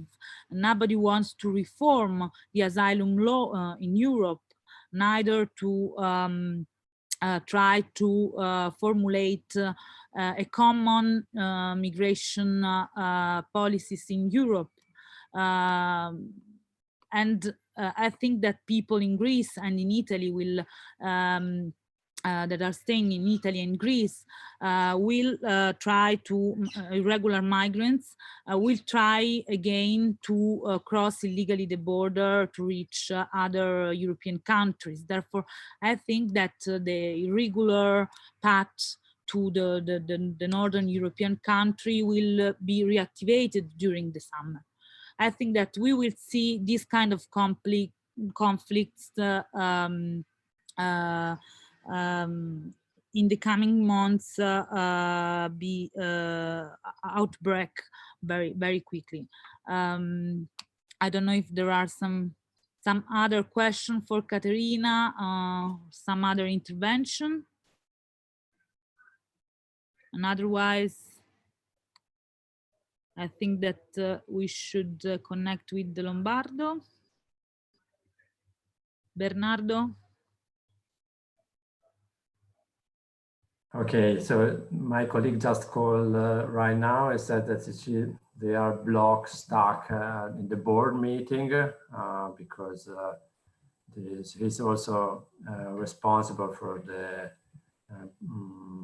the commercial activity here at the municipality of Bologna. So today, the beginning of this week in Italy is really a mess for that. So perhaps, like often it happens with policymakers, if they have some commitments and now he's in the board. So I don't think we can have him in the coming minutes. So I do invite all the participants, both on the streaming and here on Zoom, if they have questions or comments, just ask to both Annalisa and Caterina right now. You can ask in chat or just ask at the floor with your hand up. Thanks.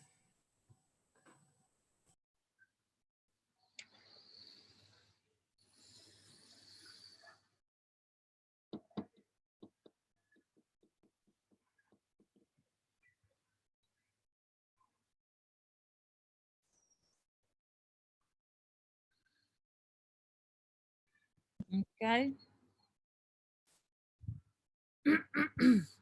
You can also do it. I see a question in the chat. Yeah.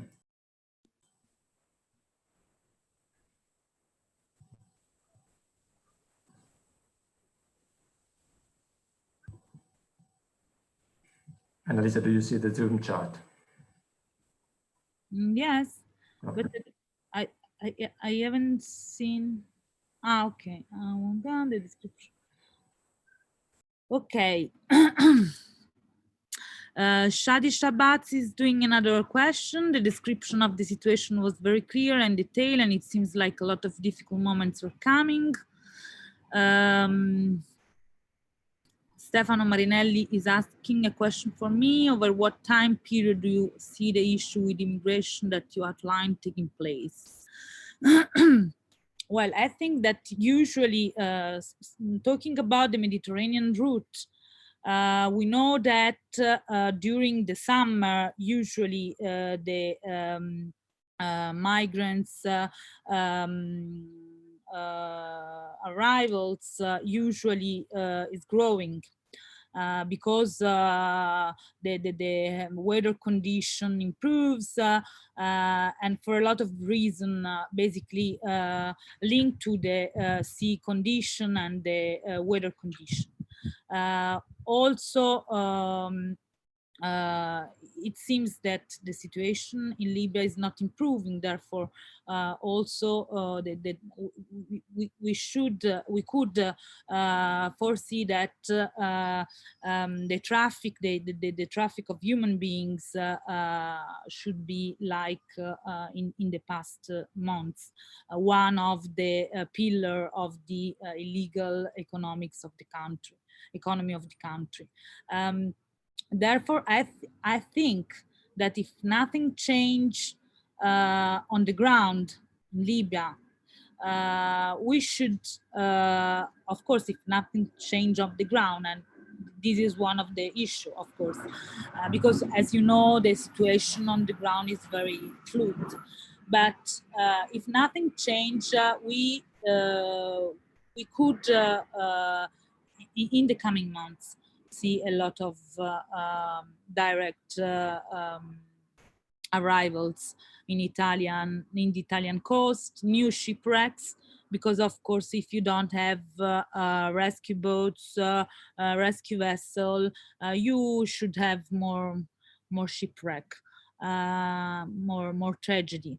The issue is at the moment that there is also an informative blackout on the route, because we basically don't have any information about what is happening there, because there are no NGOs operating, and also there are no official statements about the situation. In the past few years, we have had the Italian Coast Guard, and they were releasing statements on the situation, about the situation, with a daily basis.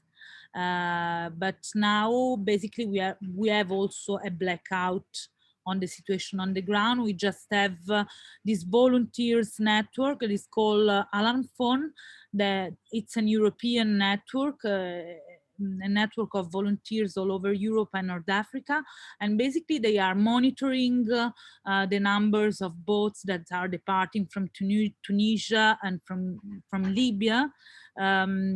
Because they have links on the ground, they have a lot of sources among migrants and among traffickers and among fishers. Therefore, at the moment, this is the only source we have about departure. But also the international organization like IOM and others, they are struggling to release and to give numbers, for example. The situation on the Greek side, on the Turkish-Greek border, on the other hand, seems more calm at the moment, while we have always irregular passages, but as we have had in February, sort of conflict between Erdogan, between the Turkish president and the European partners. It seems that at the moment that kind of conflicts was solved in some way, and we don't see a crisis at the border. But as I told, there is, I think, an internal European problem, because the situation for migrants and for irregular migrants is not improving in this European southern country. Let's see what will produce this reform, this regularization in Italy. We don't. We just have some estimate. Well, some rough numbers, but we don't know exactly. We have estimated that 200,000 migrants will be affected, irregular migrants will be affected by this reform. But basically we don't know exactly how many people will benefit of this reform, and we know that the numbers of illegal migrants in Italy are very high, because we have two very old law. The immigration law is a 2002 law, and basically according to this law, it's very difficult for migrants, irregular migrants, to regularize their position in Italy, even if they have a job. And we know that the regularization will affect just some categories. For example, people who are working with agriculture, and people who are working with people care and housekeeping. Therefore, we should see if how many people we estimate that in Italy illegal migrants are 600,000 or more. Therefore, I think that with the economical crisis that will follow the pandemic, the situation for irregular migrants, for illegal migrants in the country will be very bad, and most of them would try to cross the border and to reach northern countries in Northern Europe, Northern European countries. Therefore, I think that also in summer we will see the reactivation of the legal path, for example, the Alpine route in Ventimiglia and in Bardonecchia, in the north of Italy. That's it. We have other questions. Shadi Shabatz, I wanted to ask, what do you think civil society should do to tackle these problems, given that the political reaction is low for the moment? And also another question, do you see them as a long-term change to attitude to migration or part of shorter-term measures? I don't know if Caterina want to answer this question. Yes, thanks Annalisa. And to answer to Shadi, I think that of course civil society can play a vital role in to tackle this kind of problem, trying to continue to monitor the legislative process, as the example which have been raised during the discussion by me and Annalisa, as the example of what is happening right now in Italy, but not only, also in Portugal and other countries that they are trying to provide this regularization, but unfortunately with this fragmentation of civil rights. And also, I think that, sorry for the microphone, I try to be more near to this. And I think also that as civil society, we have a unique occasion, as the pandemic has shown us, despite the cultural specificity differences in front of disease or an episode as pandemic, we are all equal, and especially the rights of the most vulnerable people, as those excluded by health coverage or health protection, can affect all of us. So it should be also our priority to extend this kind of safety and social security protection.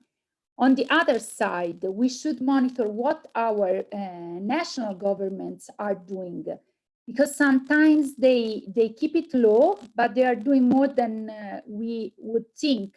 For instance, the UK government has actually done a lot with the detention center has been largely emptied, and local authorities are permitted to provide funds on humanitarian and public health grounds to those who previously had no recourse to public hands, such as undocumented migrants or those who claim or asylum was asylum claims were turned down. Is not enough, I know, but it's better than nothing. And I think we need to keep pressing on what national governments are doing. Of course, I don't think, I'm optimistic, but not too much, that attitudes toward migration they will change completely, and either in the shorter term there will be longer term effect. And modern attitudes, I think really we, as some examples are shown, discussed before, are shown us, we should have in mind that probably this kind of narrative like racism versus solidarity, national borders versus transnational migrants are partially surpassed. And this kind of new phenomenon, which is not new at all, but is new for this generation of people, like a pandemic event, is trying to teach us that probably we should find new narratives to understand what is going on with migration flows and with attitudes toward migrants. Thank you. I try to answer. Okay, thank you, Caterina. I think that we should close this panel. We are very sorry that two of our panelists could not join today.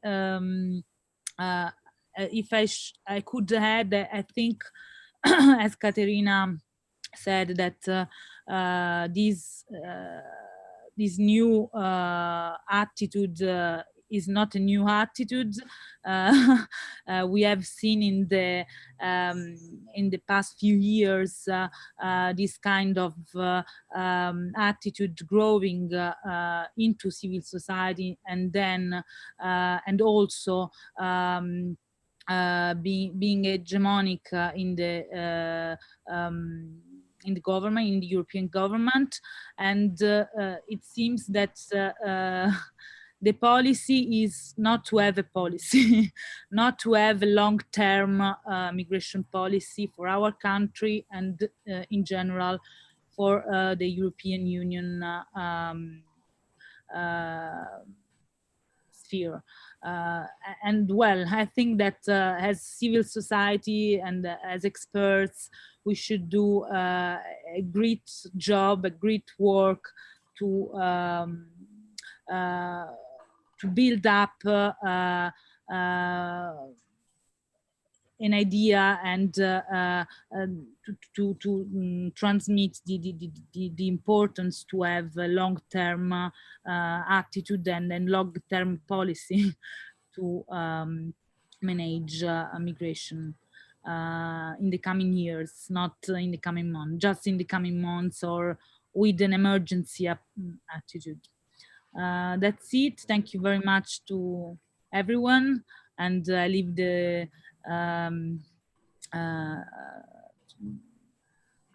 say goodbye to all of you. And please, Bernardo. Thanks. Thanks, Annalisa. Thanks a lot for moderating this this panel. And I do see how you portrayed, and Caterina as well, the possible tensions in the coming weeks connected to migration, especially on the Mediterranean, Mediterranean routes. And so it's time now to start with our third panel.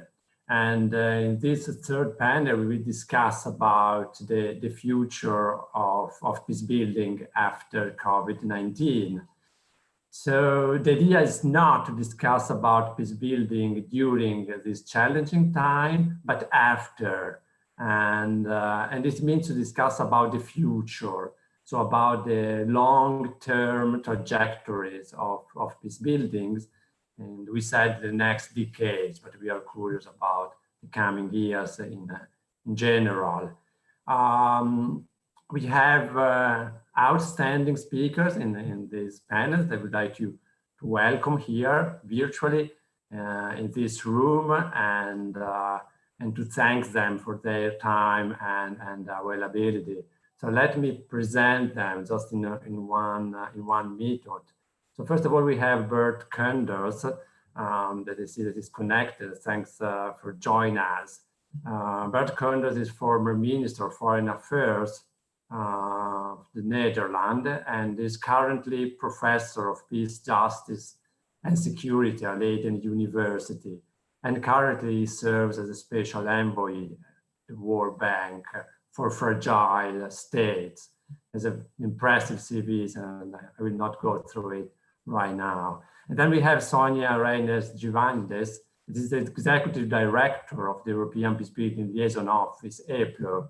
EPLO is an European independent platform of 41 civil society organizations working on peacebuilding, and AP, the Agency for Peacebuilding, is proud to have joined the EPLO recently.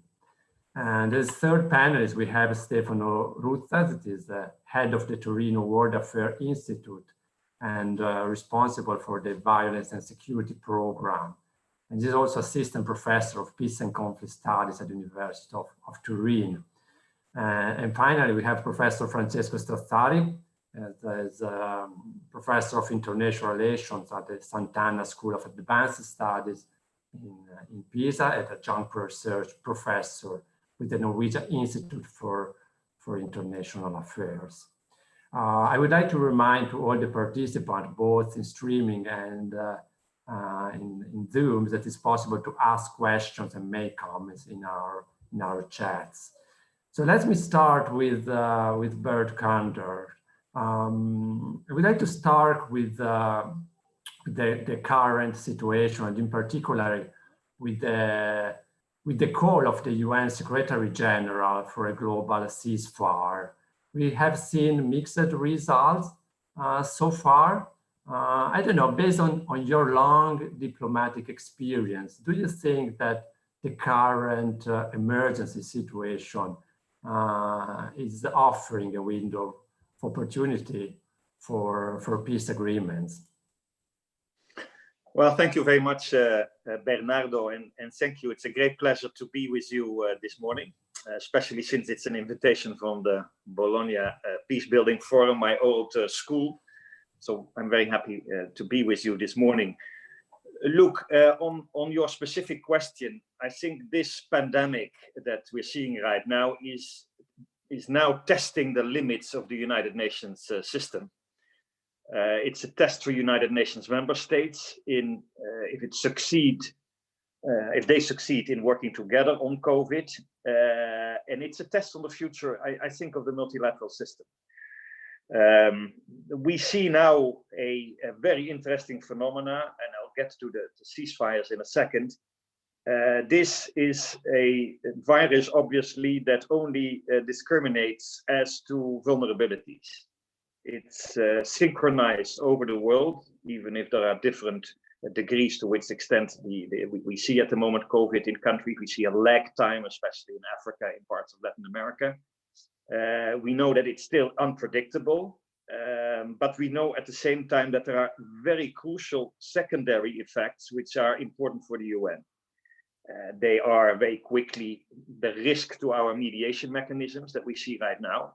Mediation mechanisms, even the impossibility for some of the peacekeeping operations to work. Observer missions are not there. DDR programs have stopped. The attention span in the world is much more looking inward to national states, which is in itself logical. I mean, it's a global virus, but in each state you have a relationship between state and society, which creates the first specific measures. But we see at the same time, of course, the enormous consequences, both in terms, as I said, mediation mechanisms, the economy. I don't want to go into details. We can do that in a discussion, but they are gigantic. In my work for the World Bank, we see gigantic consequences. It might be that a whole group of people that, together have been escaping poverty are falling back. We see the food crisis, of course, which is the most urgent, but you wanted to talk a little bit about the longer term. And we see efforts on ceasefires, which in some cases lead to initial results. I would say maybe in the Philippines and surprisingly a little bit in Myanmar. It is definitely not making that much of a difference at the moment in Afghanistan, by the way, a country which is hardly hit by COVID-19 because of enormous flows of refugees coming from Iran and Pakistan. And the worries we have about, especially the Sahel, which is maybe something we can talk about in a minute. In that context, a global virus, the UN Secretary General has said, look, we need global ceasefires. We need a UN Security Council resolution talking about what we do about COVID as a world community. And I see, to be very honest, this morning we have the debates in the WHO, which don't go very well. There is a blame game going on between the narratives of China and the United States. That the UN is more and more caught in the middle between a withdrawing and very assertive US, a China which cannot take over the leading role. It doesn't have yet the trust for that. A sort of Russia in the Security Council, who is a bit opportunistic as being the president of the council last month. Geopolitical Europe, which is in my view much too absent on the key questions on making peace right now in many of these conflict areas. And other parts of Latin America and Africa who don't feel represented. So at the moment that there is a key necessity for this resolution, and I'm not a believer only in resolutions, let's be open about it, the real work is going to be done by the agencies, by the NGOs, by the governments. But as we did with AIDS and with Ebola, admittedly different international pandemics, and they were much more localized, that resolution was important at the time, not only to have a special mission on Ebola, but also, of course, regarding vaccines, making sure that vaccines would be there, organized in a way that they would be there also for the most vulnerable, and not only for the US or for Europe or what have you, that it would create the space for humanitarian support. This morning, I was just speaking to some colleagues who work on hospitals in the Sahel. They can even, cross borders. Attention to the support of health systems in the developing world. You can imagine that this goes even beyond peace and security. You need such a resolution. It's not going to happen. In my fear, I fear it's not going to happen, because we saw this blame game going on. The latest is about the wording of a resolution. Can you believe it in this time, where the US says we don't want the word WHO in it, and Chinese say obviously we do want the word WHO in it. And the outcome is not even there. It's about entities or something that deal with public health. So that's number one. This credibility of the UN is now at stake, and I'm very worried about it. And I see also the politicization of the agencies that are in fact working well, because many are not in the UN at the moment. But I would put my head up for the WHO, even if there might have been made mistakes, but they are key now for the issues of public health, vaccines, developing countries, migrants, you name it. And that goes as well for the World Food Programme, because biggest risk is now, of course, the food systems, the supply, the prices, the vulnerabilities of people in lockdown. So my answer to you is unfortunately not necessarily a positive one when it comes to the overall multilateral answer to this. I think the fight is about multilateralism at the time that we need it most. Does that preclude our actions? I hope during this forum, as all the actors around, we will have to have a political strategy which will be much more, I would say, plurilateral. We will have to defend the institutions that are necessary, but at the same time innovate them where they don't function, and go with like-minded, be it the EU and the African Union and parts of the UN. In any case, we have no time to lose. In my view, the multilateral system will change. It is in deep crisis. The credibility of the Secretary General is at stake.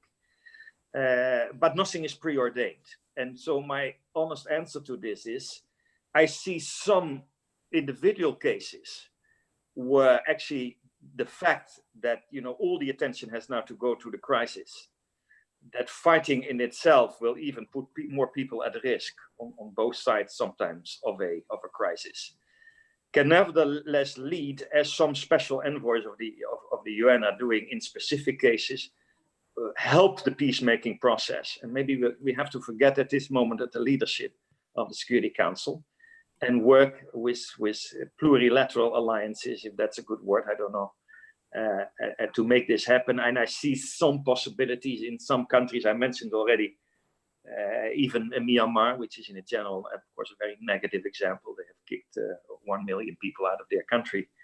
And so there are many issues there. But I think in some individual cases, yes, we can.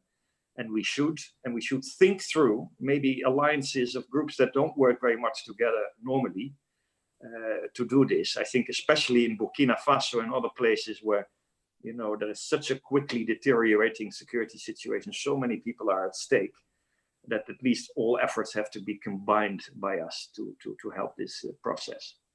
But I can't make it more positive at this point from a sort of global point of view. Yeah.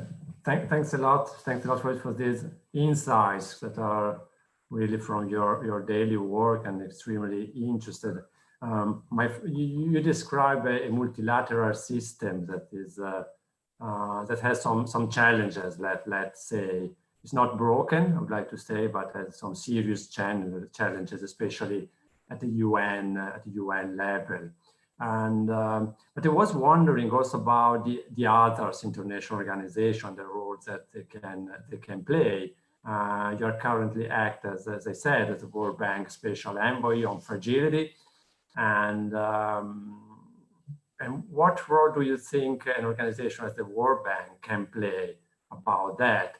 I'm also thinking, for instance, to the triple nexus, so the humanitarian development and peace nexus. So that is more and more described as a cornerstone for international cooperation, in particular on fragile countries. So in this situation, when we have all these, I would like to say, all these dimensions involved, even in the medium-long term, can some other regional or economic organization like the World Bank, and also think to the European Union, play an important role as a peace broker? Yes, they can. Yes, they should. But they should be very carefully look at their roles. Let me first say what I'm doing. I'm special envoy of the World Bank since around a year to work on fragile states. And I'll be very honest with you why I wanted to do this. I had been head of the peacekeeping forces in Ivory Coast and in Mali. And this has become almost a cliche. We all realized at the time, and we do it already for 10 years, that if you want to work about peacemaking to reduce fragility, you always have to work together, the development people, the diplomats, and the people who work in peacekeeping and in the military. This so-called 3D approach of diplomacy, development, and defense has been around for many years. But my frustration, having worked in Mali, which is, of course, again, a specific case, but you find similarities in other cases, is that this combination never worked or materialized for many, many reasons that would take too much to go into. But I still think it is the way to go. If you look at the Sahel at the moment, my frustration was not only about the level of the interest of people to commit good peacekeeping troops, not only the poor countries with badly trained groups, but also the return of Europeans and others to peacekeeping, that I found that very important. There's a lot of criticism about UN peacekeeping. Some is correct, some is not correct. But in any case, you need to be investing, first of all, in troops that go out, that protect people, and not seen as sitting in their own offices and not doing a whole lot of stuff. You need, therefore, first of all, that peacekeeping again becomes relevant. Don't forget, at the moment, about 10% of the areas where we find major suffering right now in the world are, that's where peacekeeping operations are present. They are not, for the reasons we know, in Idlib or in all kind of areas where we know that there are major issues right now, including, by the way, in some parts of the Sahel. So that's point number one. The second is, I have seen the last couple of years that the military aspects become overemphasized over both the diplomatic and the development side. Also, that is not new to many of the listeners, I'm sure, but it's nitty-gritty work. Who has the ownership? Are the governments your ally, or do they make the problem larger?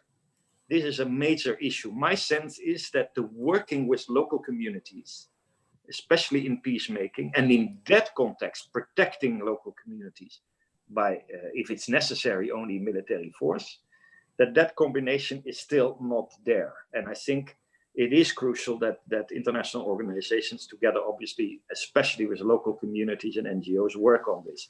The same goes for the development side.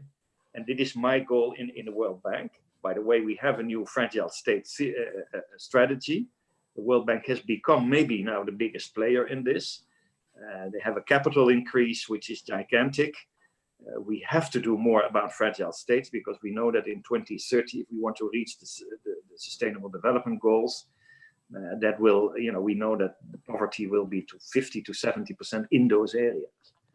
So to answer more specific to a very complex question you are raising is, yes, I think, again, people should be very much, again, looking at a good link between those three nexus.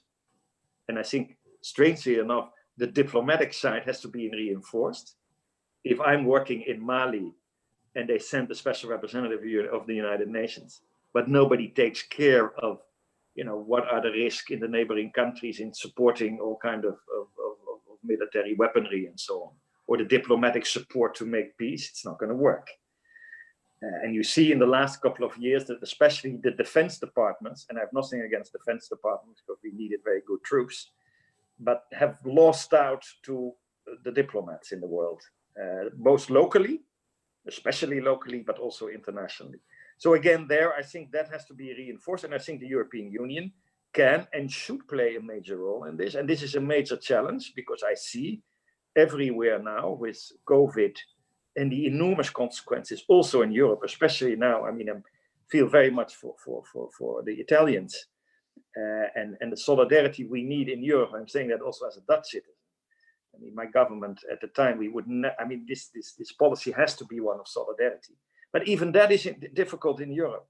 So we're becoming more inward looking, and that is very risky, because we know that the weakest link, even if you don't talk about morality or development or the future 10 years, the weakest link in an international pandemic is always the most vulnerable, far away. It's a self-enlightened interest of people to work in fragile areas, but with humility.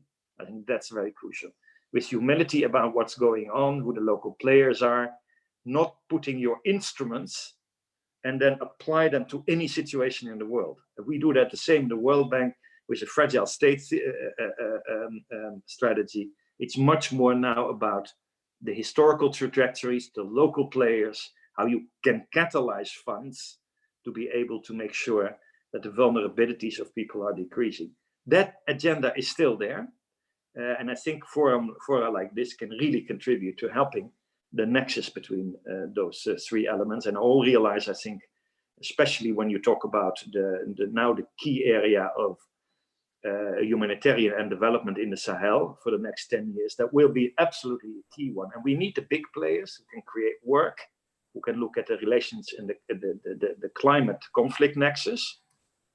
I know that you have spoken about that this morning, but it's not only scarcity which leads to this issue of conflict, which you obviously see because of the vulnerability of climate change in the Sahel, but you see it also in policies that we have supported in the European Union, more agricultural, to put it simple, than think about pastoralism.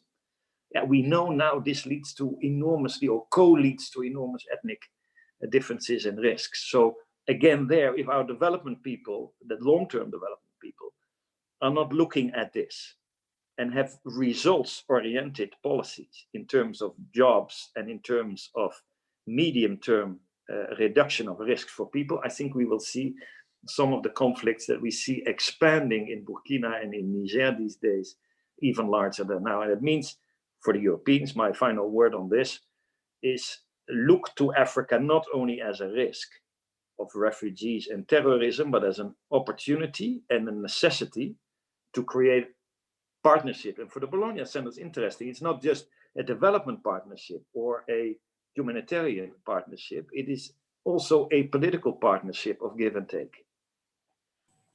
Thanks a lot, Mr. Koenders, for showing these opportunities for international organization, and in particular for the European Union, and for showing them in concrete scenarios like Mali and the Sahel today. That's a really complicated one, complex one. And that's and we will be back to you for the Q&A session, and discussing about the role of the EU. That's a perfect bridge to Sonia and Sonia Reines Giovannidis, that is the EPLO executive director. So your daily work is on EU policy. I wonder, what is your perspective on the future of peace building and what is going to change after the pandemic? In particular, Mr. Koenders mentioned that the military aspects are overemphasized, the potential role of local community, how is key to involve them, and I'd like to hear your voice about that. The floor is yours, Sonia. Thanks. Thank you. Can you hear me okay? Perfect. Yeah, perfect. Thanks. So really, thanks for the invitation to the forum. I think it's timely, and the issues that you put together are good ones. As you said, the situation continues to unfold, and there's a lot that's been said about what can be done now in the current crisis around conflict sensitivity, rearranging funding schemes, and shifting peacebuilding efforts to accompany health directives. But the crisis also highlights that threats come not only from states and non-state actors, but also from health issues and threats to livelihood. And this really should inform the kinds of tools that the EU and other actors should be developing to be able to respond. It's a challenging time, I think, for many, many people. The pandemic has further revealed the structural inequalities. The virus is not the great equalizer that people were talking about initially. As was mentioned previously, the vulnerable are more vulnerable. So is this an opportunity to find ways to address the sanitary crisis and inequalities, racism and sexism together intentionally? Is it possible to find ways to increase social cohesion and to not promote othering? In some places, states are using the pandemic to curb political, civic, and sexual rights and freedoms, and to oppress dissenters and nonconformists. And I imagine that's come up a lot today because it's quite obvious. And there's a substantial impact that's been noted on women in terms of economic stress, enclosure of civic space, and increased burden of care. The reason I'm mentioning all of this is that there will be an aftermath, and there'll be a response that's going to be needed over the long term as a result of what's happened over the past few months. Peacebuilding organizations are in a tough situation where they've had to carry out activities quite differently, but it's also a time for innovation. So we've seen peace builders testing new solutions like the online connections and working through media channels. There's work being done to respond in light of those that were able to help in the Ebola on communication and relationships and social cohesion and what was learned from that. There's also organizations in the mediation sphere that are working to support and monitor the Secretary General's call for a global ceasefire. It's an aside, but I think when we're looking at lessons learned about what to do differently, it's interesting to note that the failure to get the Security Council endorsement of the Secretary General's, I think, quite innovative and bold declaration for ceasefires just shows how difficult it can be to do the right thing, and what it takes, the struggle that it takes for change. So yes, everything, this is the great stress test on the multinational system, on all the way down to the individual humans' lives. We can't assume that that will automatically create new habits for change. It's going to have to be intentional. Peace-building organizations will need investment and they'll need support to be able to pull through the crisis and to be ready and fully operational on the other side. The economic situation that maybe it's been alluded to for sure, but because I think it's so dramatic and we don't have the figures, I'll gloss over it, but we were very much anticipating that it's going to have a large impact on not only how much money is available for organizations in this line of work, but also how populations perceive the actions and the funding. On the European side, of course, we're waiting for the next multi-annual financial framework to be revealed, and this will tell us a lot about what and where the EU intends to invest resources in the post-COVID-19 world. I think in terms of lessons learned to be able to move forward, can we plan for peace like we plan for war? Can we have the scenarios? Can we have the resources? Can we be planning for the day after? This peace-building organizations are going to have quite a bit of work depending on how this is carried out. It's not a given that it's going to increase the divisions between populations and governments, but we can look at that. We can already see what's happening now. In terms of the nexus that was mentioned earlier, it's been fairly operational in some countries, more on the humanitarian and the development side. The peace side has been debated, and it's been, there are policies that are being developed to better flesh out what that means, but in practice, it tends to be the one that gets dropped kind of first out of the three. So looking at how can there be sort of planned, joined up methodologies for assessment, planning, programming, and results frameworks in advance of crises to promote effective and joined up responses across the nexus, making sure that peace is really integrated into the other two pillars. And I think particularly in this instance, we're talking about conflict sensitivity, gender sensitivity, inclusive design of programmings for the rapid response actions. We know these have to be developed in advance. It all moves too quickly. Another is to, I think, particularly for the European Union, to not forget it to focus and to continue to ensure that civil society is recognized as key partners and that human security remains the goal of interventions. We could look towards the EU-Africa relations and the discussions that will take place at the, if it's still on, if my latest information is correct, on the October summit. Where is civil society in that, so that it doesn't become a, sort of state support uniquely, and that the message and the focus and the intention continues to be about the people that are in these societies and their human security. I think also looking ahead to 2020, at least 22 countries in Africa will be organizing polls, 13 of which will be for president or prime minister. How the EU engages in challenging, do you hold them? Do you postpone the elections in the circumstances? How do you prevent election-related violence or the erosion or the possible erosion of democratic governance? So there's, elections are an easy one when it comes to conflict prevention, to be able to pinpoint a precise event, what can be done before, during, and after. So it is an interesting one to focus on, but here we know what's going to be happening. at least to look at.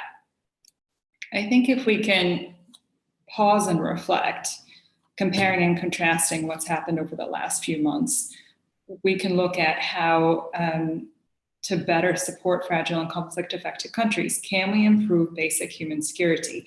There's a continued investment on the part of the EU and others in many of the countries in the Sahel, was mentioned earlier. A lot of eggs going in the basket of security from perhaps a protective defense perspective, containing migration, but also on countering violent extremism. Much of that needs to be also balanced with promotion of human security and basic needs of populations. And what is it going to take to have resilient societies?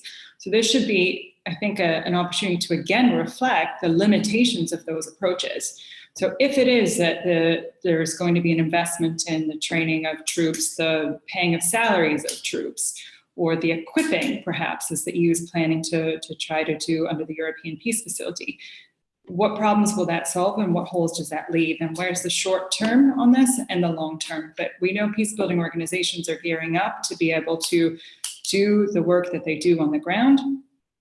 After this, if money is dispersed quite quickly to help, there'll be a lot of checks and balances that aren't in place. And so there's going to be a need for an emphasis on, again, the people that we know who are most vulnerable, who regrettably are the ones that end up being hit the hardest. A few reflections, and happy to take any questions. Thanks a lot, Sonia, for your dense reflections. It's several elements on how to work in this phase and in the coming years on peace building. I would like to give the floor now to Stefano Ruzza for his perspective and analysis on the future of peace building after the pandemic. And I would like to ask you, Stefano, if it's possible also to provide some analysis on the Italian context and how Italy can contribute or not contribute to the international peace building. Stefano, you have the floor. I will glad to be that. Is the connection all right? Which is great. Excellent. Great. So thank you very much, Bernardo, for the very kind introduction. And before beginning, I actually would like to spend a few words of thank you also for the Agency for Peace Building for creating this shared moment of reflection on the future of peace building and for inviting me as well as a speaker. I also would like to thank you, the audience here who decided to spend a little bit of time of their day in order to join us in this discussion. So I'm going to try to address Bernardo's question by presenting this small project, which has been jointly performed by the Agency of Peace Building and by TY in the last few months. Now, let me just share the screen. Okay, there we go. Hopefully it's showing, yes.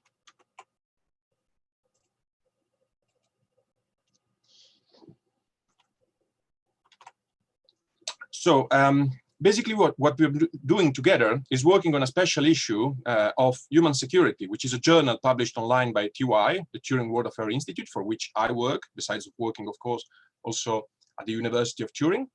And this issue is going to focus specifically on Italian peace building. So what Italian organizations, Italian policymakers, Italian stakeholders do or does not do about peace building. The issue is actually in the workings now, is going to be completed as we speak, and is going to be available for download freely by the end of the month. On this, I would also like to point out that generally we do publish human security in Italian, because the purpose of human security is dissemination, is to reach out to the audience of non-specialists and providing them with this kind of information. But for this issue specifically, we also plan to release English version. So hopefully that will allow for circulation. The journal is, of course, absolutely free. It's possible to download it from the website www.humansecurity.it.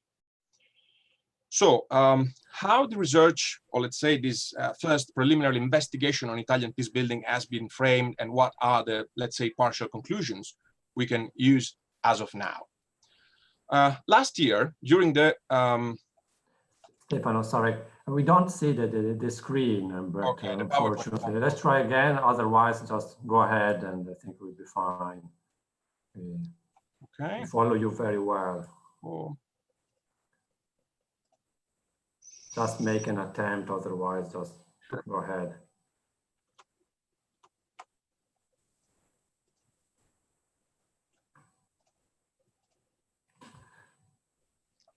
With the green button, share screen. Is this working now? No, unfortunately, maybe there is some word or something. Just go ahead, no Okay, worries. I will try. Okay, I will thanks, try to make Stefano. do with just my voice. I'm still on screen, right? Yeah, it's perfect. Okay. Just go Sorry, ahead. sorry for the technical. No worries, thanks. Okay, so basically what we had was a last year during the Peace Building Forum, we managed to hear this very interesting presentation, which has been done by Andrew Sheriff from the European Center for Development Policy Management. And he presented basically at the way in which his think tank looked at the different ways in which different countries, among which several European ones, were more or less supportive of peace building in general. So we asked Agency for Peace Building kindly to broker us a contact with them in order to provide us with a background study, a short background study that outlined significant and recurrent factors in shaping European peace building policies in order to share that with Italian stakeholders. And then on the basis of that, we just created a short list of questions which sent it out to our stakeholders. The questions basically were about the strong points and the weaknesses and limits of Italian peace building and the Italian approach to peace building. The second one was about the impact or the perceived impact of Italian peace building. So if it was, understood that Italian peace building was efficient, was effective, was capable to achieve its intended goals or not. And on this, we specifically stressed we didn't want to hear that, we are good at doing things, but we don't have enough money to do them, because that kind of complaint was going to come up at some point. We were certain that that was going to be on the table. So the question was framed in order to, basically force our interviewees to look at different factors influencing the efforts that Italy can do in terms of peace building. And in hindsight, this has been a good idea because obviously, it is very likely that the amount of resources which are going to be allocated to peace building are going to decrease in the future because of the outcomes of the COVID pandemic. So basically, we managed to get meaningful information because of that. The third one was asking to them to look specifically at the factors outlined by Brown and Sheriff in their background studies. Basically, the study is quite comprehensive because it lists 8 factors. So on the one end, I didn't want some, policymakers to just slip out of the question because by stating I don't have time to, read the backgrounder or to get in with terms with it. And at the same time, the redundancy between the question we posed and the, elements provided by Sheriff and Veron was helpful because if some, if some policymaker had in his mind some elements which were not included in that list, or maybe were included in the list provided by Sheriff and Vernon, but just, framed with different words, then we were able actually to get an answer which was meaningful and then relate that answer to the general frame. So we try to be, let's say, inclusive there. And then the last question was about, try to provide us with a list of the relevant actors of peace building in order to understand if there's any notable absent or if there is any line between actors which is difficult to cross in order to create cooperation, coordination, and to have positive outcomes. Now, of course, we didn't force everybody to answer to all the questions, but we framed them in a way that helped us to get some interesting information. Now, the 3D approach has been mentioned at the beginning of this panel, and basically we followed that same path in order to define who our, let's say, platea of stakeholders was going to be made. So we tried to reach out to civil society organization, of course. We tried to reach out to the diplomacy and to the Ministry of Foreign Affairs in general. And we also tried to reach out toward the defense sector and the military. Now, about the civil society organization, again, Agency for Peace Building was instrumental to create a link with the Centro Studi Difesa Civile, one Italian civil society organization, from which we had very interesting information coming from Luisa Del Turco, who is the director of the Centro Studi Difesa Civile. She was mentioning among the good practices which are performed by Italy, also the role of the civilian peace corps. So we engage with a volunteer of the civilian civil corps, also to get the bottom-up perspective about what Italy is doing in the field. And then we also engage through contacts we have at TY with Emanuele Russo, who is the current president of Amnesty International in Italy. So I think we managed to get a good range of representative of civil society organization here. Then we worked also on the military. On that side, I do have, I would say, good working connection, because I've been working with the militaries for different educational projects for almost 15 years now. And I tried, my best in order to find, to pinpoint the right person with the right background in terms of CIMIC experience, civil military cooperation experience, with the right amount of seniority, which would have allowed to possibly have him getting his content authorized by the General Staff of the Army and to Defense for publication. We actually found this person. He was available to do the job. He actually wrote the article, but the article then was not authorized for publication. And so this is a deadlock we plan to, let's say, get to manage, basically to overcome in the near future. We didn't have the chance, of course, to try again immediately, because if a no comes from that direction, it means it is a no, so it's impossible to actually do it again.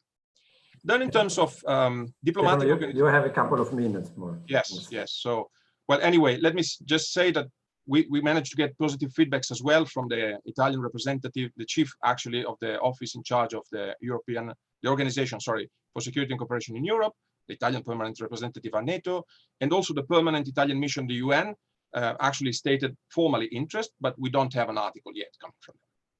So what are the conclusions I can actually share with you about Italian peace building and the way forward, also reconnecting to the general questions of this panel? Basically, Italian peace building presented itself as hybrid and multi-track, which means it basically integrates and makes, sometimes even forces them together, different kind of actors to interact and possibly coordinate and cooperate in the field. We basically observe the general lack of doctrine or theory, if you prefer, about what peace building is and how it should be done. But at the same time, there's a very large abundance of practice on the field. So there is this disconnect because in one sense things are done, but in the other sense they are not formalized. And there seems to be something which doesn't allow to lesson learned in the field to translate into doctrine and into theory. This also means that basically the discourse around peace building tends to be not very politicized, which on the one hand, it is a good thing because it could not be hijacked from specific political parties or political actors inside, within Italy. But on the other hand, also means that there's no substantial commitment to peace building from Italian political actors.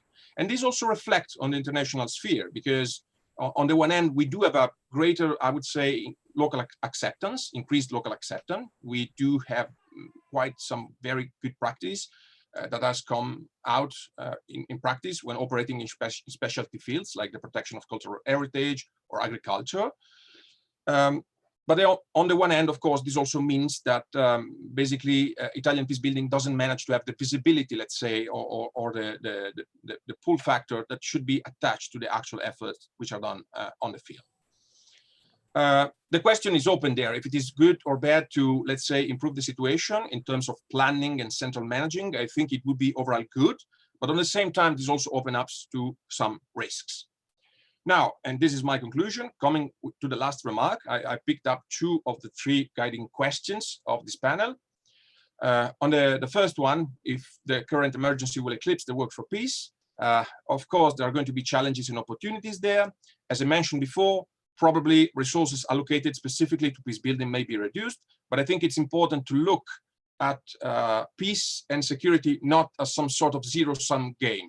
So whatever is going to be done for healthcare and pandemic epidemic prevention can as well feed back into supporting peace building if it is done, just by not looking at our own bellies and focusing only on Italy or Europe at large. If we manage to keep into consideration the other areas which have been affected by the pandemic as well, and something that has been mentioned during this panel already. And the second and last conclusion is that basically this emergency showed very clearly that it's impossible, it's actually meaningless to split the different versions, dimensions of security. So human security feeds on health security, social security, economic security, and political security, okay? And the mismanagement, let's say that the early mismanagement of this crisis actually created feedbacks on all the other dimensions. So basically, we do need to integrate these different things. And it's something that to some extent has happened on the field in the experience of Italian peacebuilding actors. So maybe we can learn something out of that. As a last remark, I do hope that the COVID crisis helped to make a point for actual crisis prevention and not just crisis managing, because it's definitely less expensive, less costly to do that. Although, of course, there is always the matter of finding the right amount of political capital in order to do that. Okay, so sorry if I've been going over time, and thank you very much. Thanks a lot, Stefano, and for your perspective, especially on the Italian context and the difficulties to build a theoretical construction on just experiences on peace building. And so, last but not least, Francesco Strazzari, you heard several analysis on the current situation, on the future scenario. I give you the floor for 8 minutes to describe your perspective and the current possible trends in the coming years.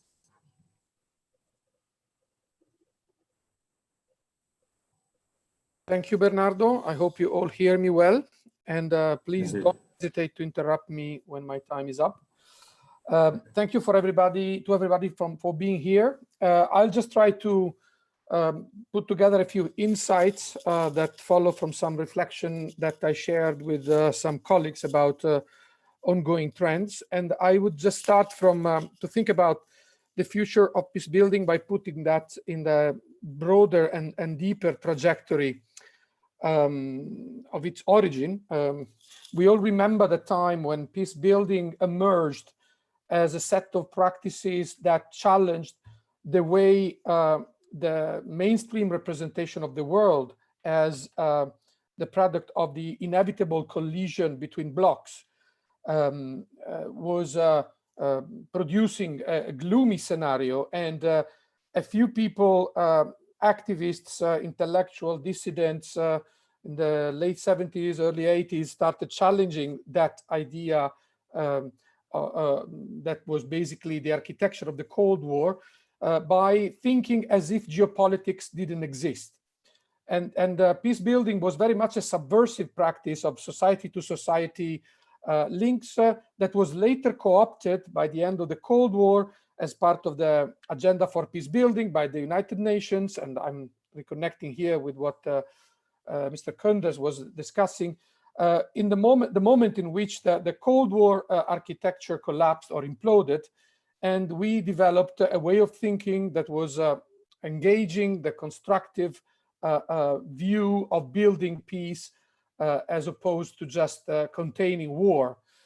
That moment is the moment in which geopolitical thinking was very low in consideration, speaking about the 90s, even if, and the big humanitarian commitment emerged to deal with war in the Balkans, in the Caucasus, although later on, a return of geopolitics, an assertive return of geopolitics has been witnessed. And what I'm trying to locate the future of peace building debate precisely in that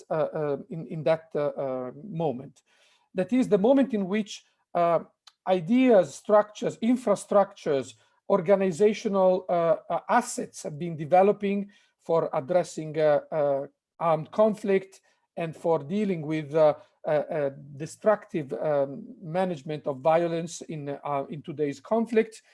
And then at the same time, what we observe, starting from the crumbling of, or let's say the challenge of two pillars of the world order in the past 20 years, that is on the one hand, the economic crisis starting with the 2007-2008, which became a global recession. And on the other hand, the war on terror as something that challenged the other tenet of a liberal order, that is the question of fundamental rights and its erosion in a number of contexts.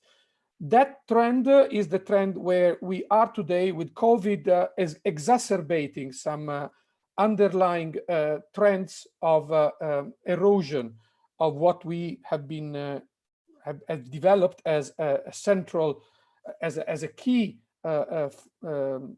cognitive scheme for understanding globalization. That is a globalization led by some liberal ambition to build cooperation at an international level, and peace building in its institutionalized form, that is to say, the UN approach to peace building, liberal peace building, and so on, has been under criticism in the past few years. At the same time, a new scheme has not emerged. So where we stand today, and I'm speaking as a professor of international relations, is a moment in which COVID-19 and the global pandemic has, in fact, shed light on existing contradictions. And at the same time, the idea of multilateralism as a form of responsible form of running interventions and assistance and aid in global terms is challenged by the fact that the biggest states are in clear confrontational mood. I'm talking about the US and China, but not only. There's competition for hegemony, including in the narrative field, in the discursive field, and at the same time we are facing an unprecedented situation where the hegemonic power, the United States, is nowhere to be found leading the response to COVID-19. Unlike what happened with Ebola and previous form of pandemics.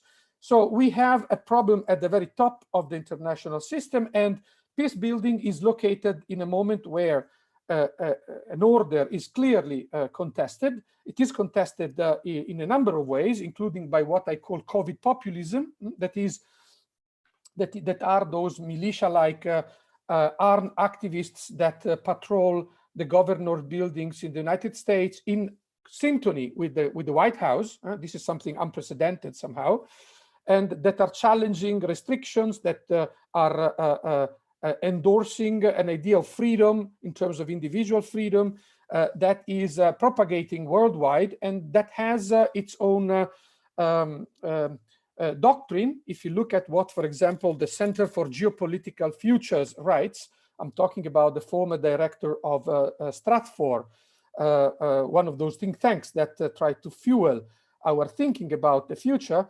Well, what you see is the idea that we, with the new phase in facing COVID, we are entering a phase of deregulation that is nothing but the antechamber of a more generalized rebellion in the form of social inertia, in the form of unsustainability of restrictions in the developing world, where 80–90% of the population lives on informal economic activities.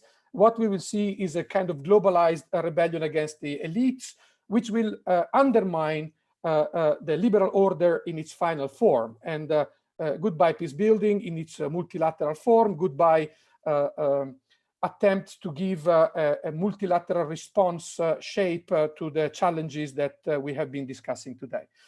This is the kind of condensation of geopolitical thinking along traditional lines of 19th century competition for resources, global powers or regional powers vying for hegemony in Africa, and so on.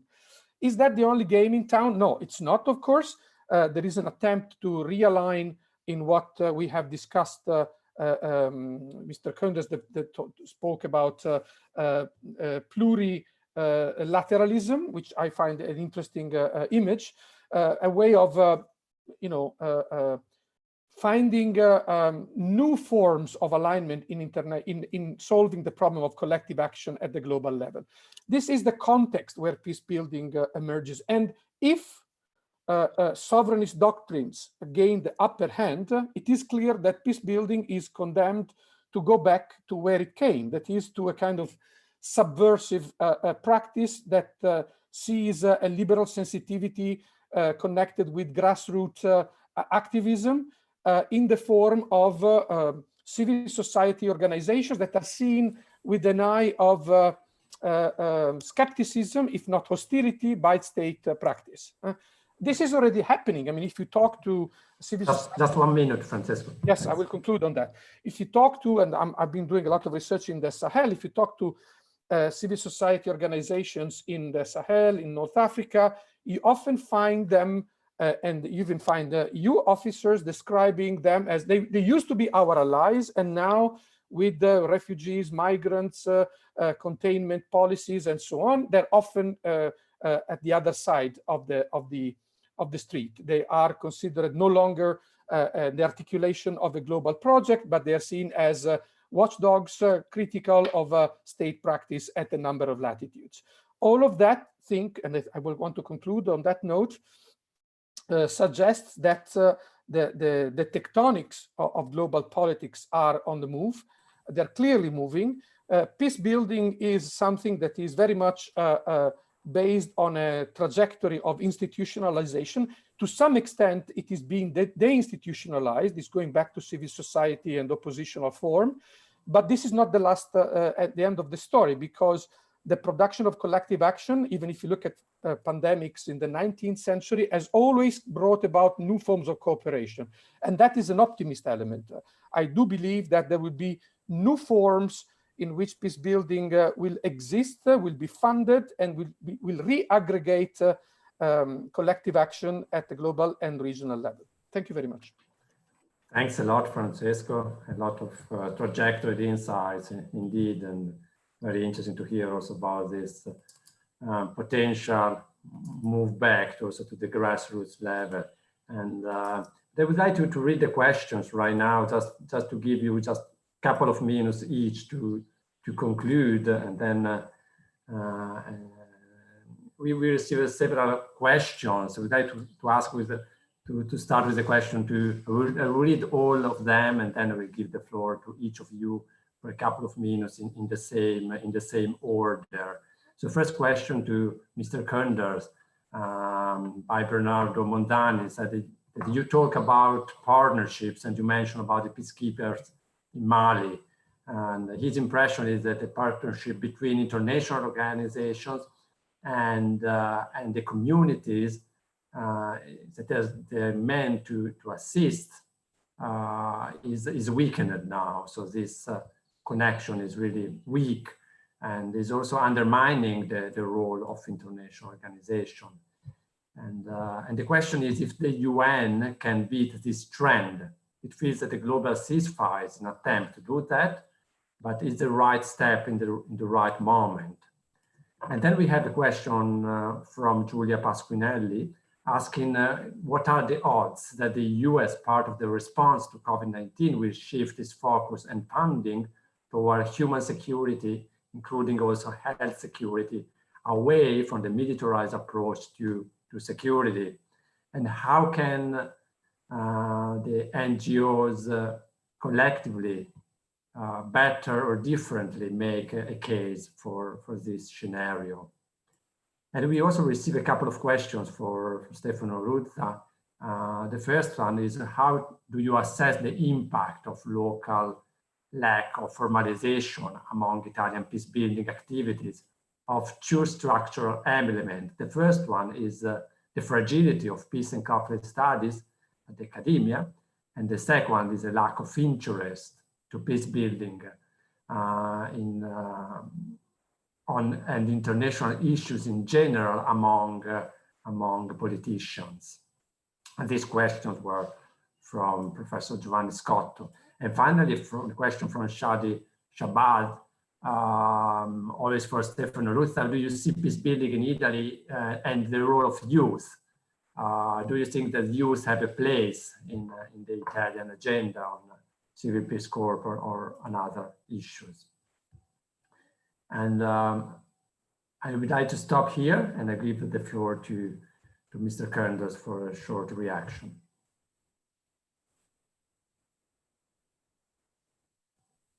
Thank you very much, Bernardo. And thank you for those questions. The question that was raised to me is regarding the role of international peacekeeping and local communities and to what extent these links are weakened or strengthened, and what it means in terms of the present crisis.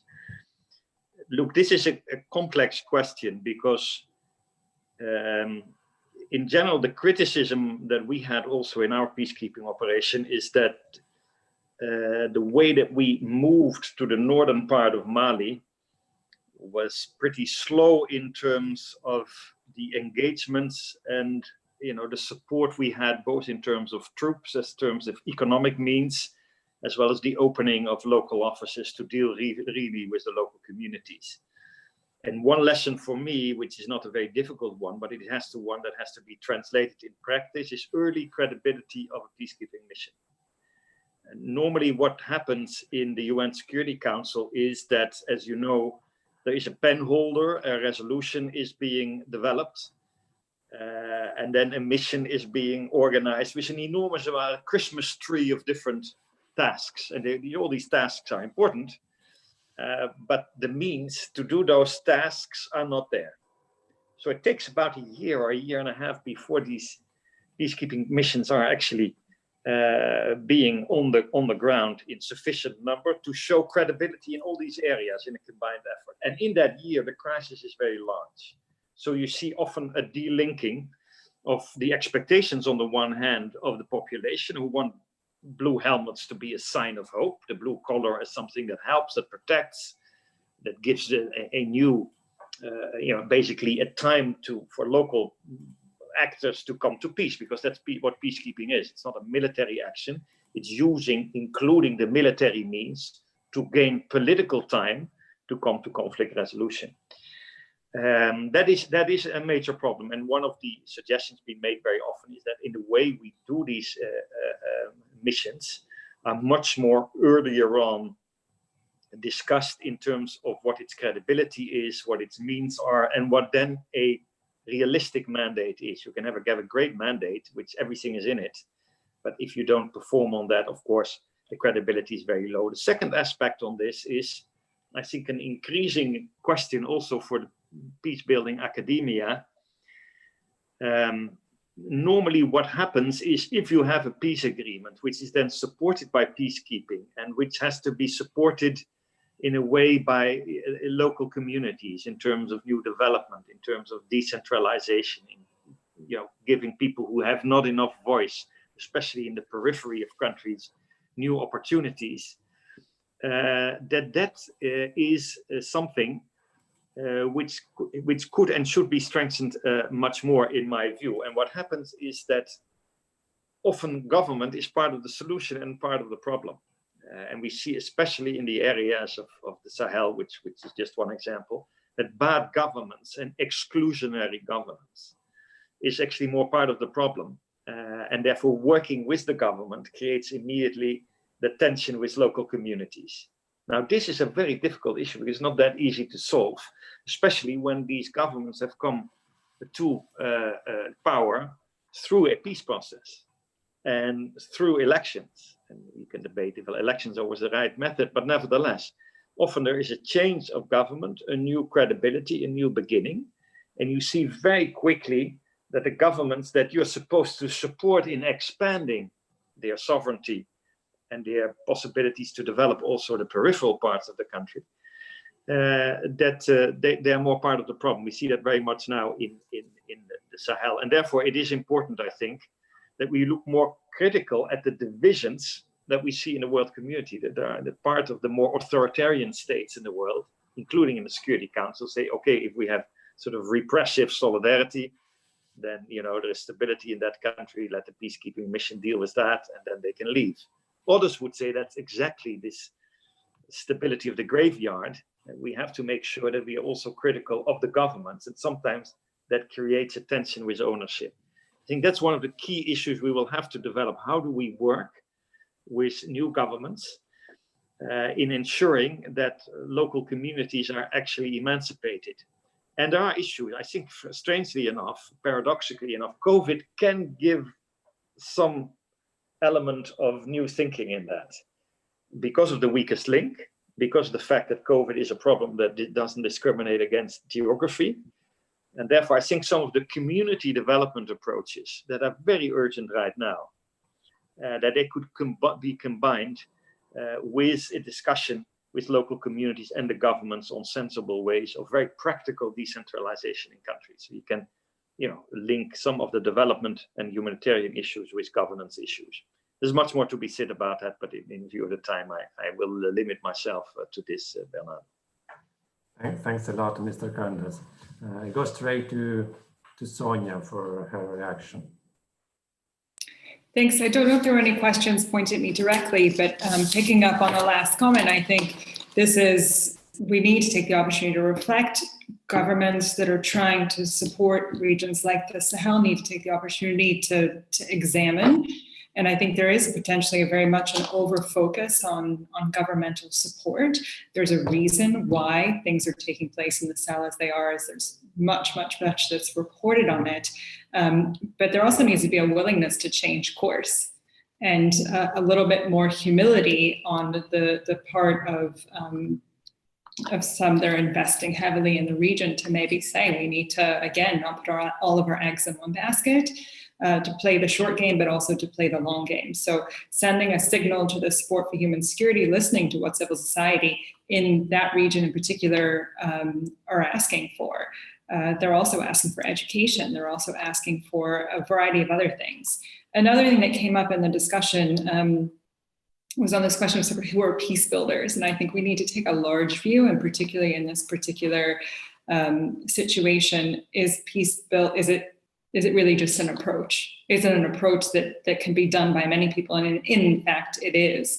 And so how is it that we're supporting local communities to do the work in their communities when everybody else is left? And in order for them to be able to do that, their basic needs need to be met also. And they need to have a sense that they have the support of those from the outside to move forward. Maybe a last point on, I couldn't agree more on sort of the geopolitical Europe and too absent on peace issues. And this, I think, also results in the way in which the EU is looking to move forward and being seen as bolder and muscular and more strong. And really, the EU is a big player. It's almost got sort of it's got an issue in how it views itself.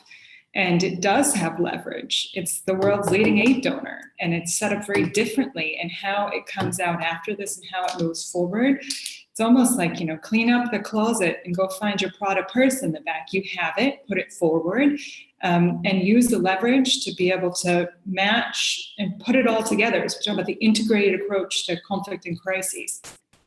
But this will be one where it's an opportunity for the EU to move forward and move forward, I think, in a much better way to be more effective in how it presents itself on war and peace issues and how it really supports those that are on the ground and that will remember. This is a very critical time for how the EU supports them, those that are in local communities that will remember the EU down the road.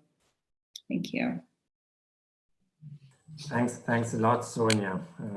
Stefano, you have the floor.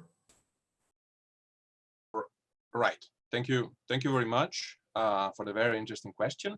So I will try to tackle them in order. The first one is actually very interesting, and I would say it touches upon two different dimensions, which I perceive as being very strictly correlated one with another. So the question is about how to assess the impact of the lack of formalization of peace-building activities in Italy along these two structural elements, the fragility of peace and conflict studies on one hand, and the lack of interest for peace-building in international issues in general among political parties. So starting with the first half of the question, I do believe, it is my personal opinion, that this lack of formalization of peace and conflict studies in the academia, I mean, my own course at the University of Turin is not called like that. It is a major problem. It is something which is, it's not, with a few exceptions in Italy, it's not easy to find good courses on this kind of topics, and the lack of qualified audience of professional or people which has actually knowledge and skills on the topic. It's actually, I would say, it's actually decreasing the quality of the debate and decreasing the quality, the potential quality of people involved into peace building activities. At the same time, though, I also have a kind of doubt about the potential immediate effect, at least, of, let's say, reform of education in the academia, the university level of this field of research and of studies, because we live at times where there is a huge mistrust about academia, especially in Italy, right? People that has some sort of education, people that has PhD or a master degree is to some extent, it's jokingly called all the time the professoroni in the Sovranist language. So this is somehow maybe also relating to one of the next question. So I'm wondering how it's possible also to create a credibility of knowledge, which it's something that should goes hand into hand with a reform of peace and conflict studies into the Italian academia. So unless we achieve also the second goal, the first one is going to be insufficient in providing, let's say, new blood to Italian peace building in the near future. And then, and this actually is connecting to the second part of the question, I think there is a serious problem of having this, let's say, interest in peace building by political parties, because on the one hand, there's no serious stakes attached to it. There's no treasure. There's nothing. Okay, there's no gem where to put their hands on. So this is somehow disincentivizing political parties from appropriating a peace building narrative on the one hand, and on the other, there is some sort of substantial lack of interest among the public opinion about international issues, including peace building, which in turn means that every argument which is related to this kind of issues gets basically reduced to slogans. And slogans are enemies, of course, of complexity, and peace building is inherently complex. We've been talking all day long about how we need to interpolate the different dimensions of security and peace.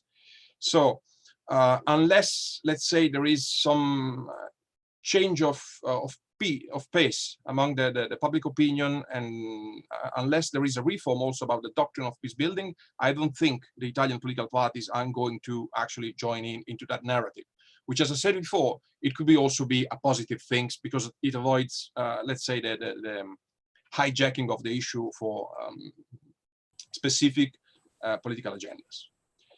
Moving to the second question, how do I see the role of peace building in Italy?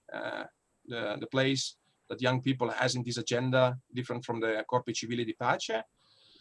This is, I mean, it catches me flat-footed because it is not a question we consider where we were laying down the questions we sent out to the stakeholders, although it was possible for them, of course, to include this dimension in their replies. So I would say from the top of my mind that definitely, yes, there is place for youth and in peace building in Italy as well, same as everywhere. Sometimes it is formalized through programs, sometimes it's just informal and it's spontaneous, like the volunteering we witness right now with the COVID-19 emergency. Obviously, this involvement of youth, it's more present, more visible at least. Maybe it's not more present, but definitely more visible in civil society organization rather than diplomacy. But we do have initiatives which actually are related to young people, which are more connected to diplomacy as well. Let's think about the Junior Program Officer program, which is sponsored by the Italian government. So that could be an example to me.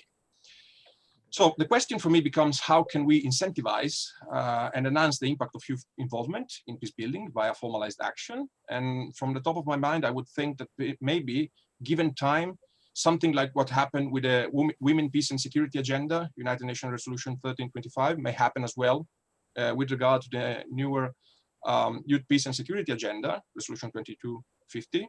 Right now, with the first one, Women, Peace and Security Agenda, Italy is on the third national action plan on the topic. So maybe in due time, Italy will catch up also on that agenda as well.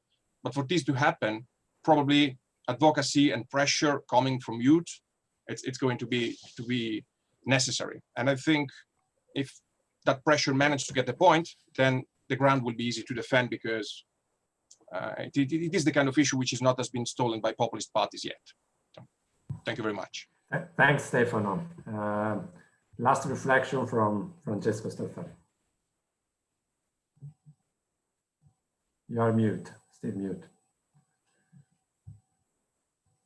Sorry. Thank you.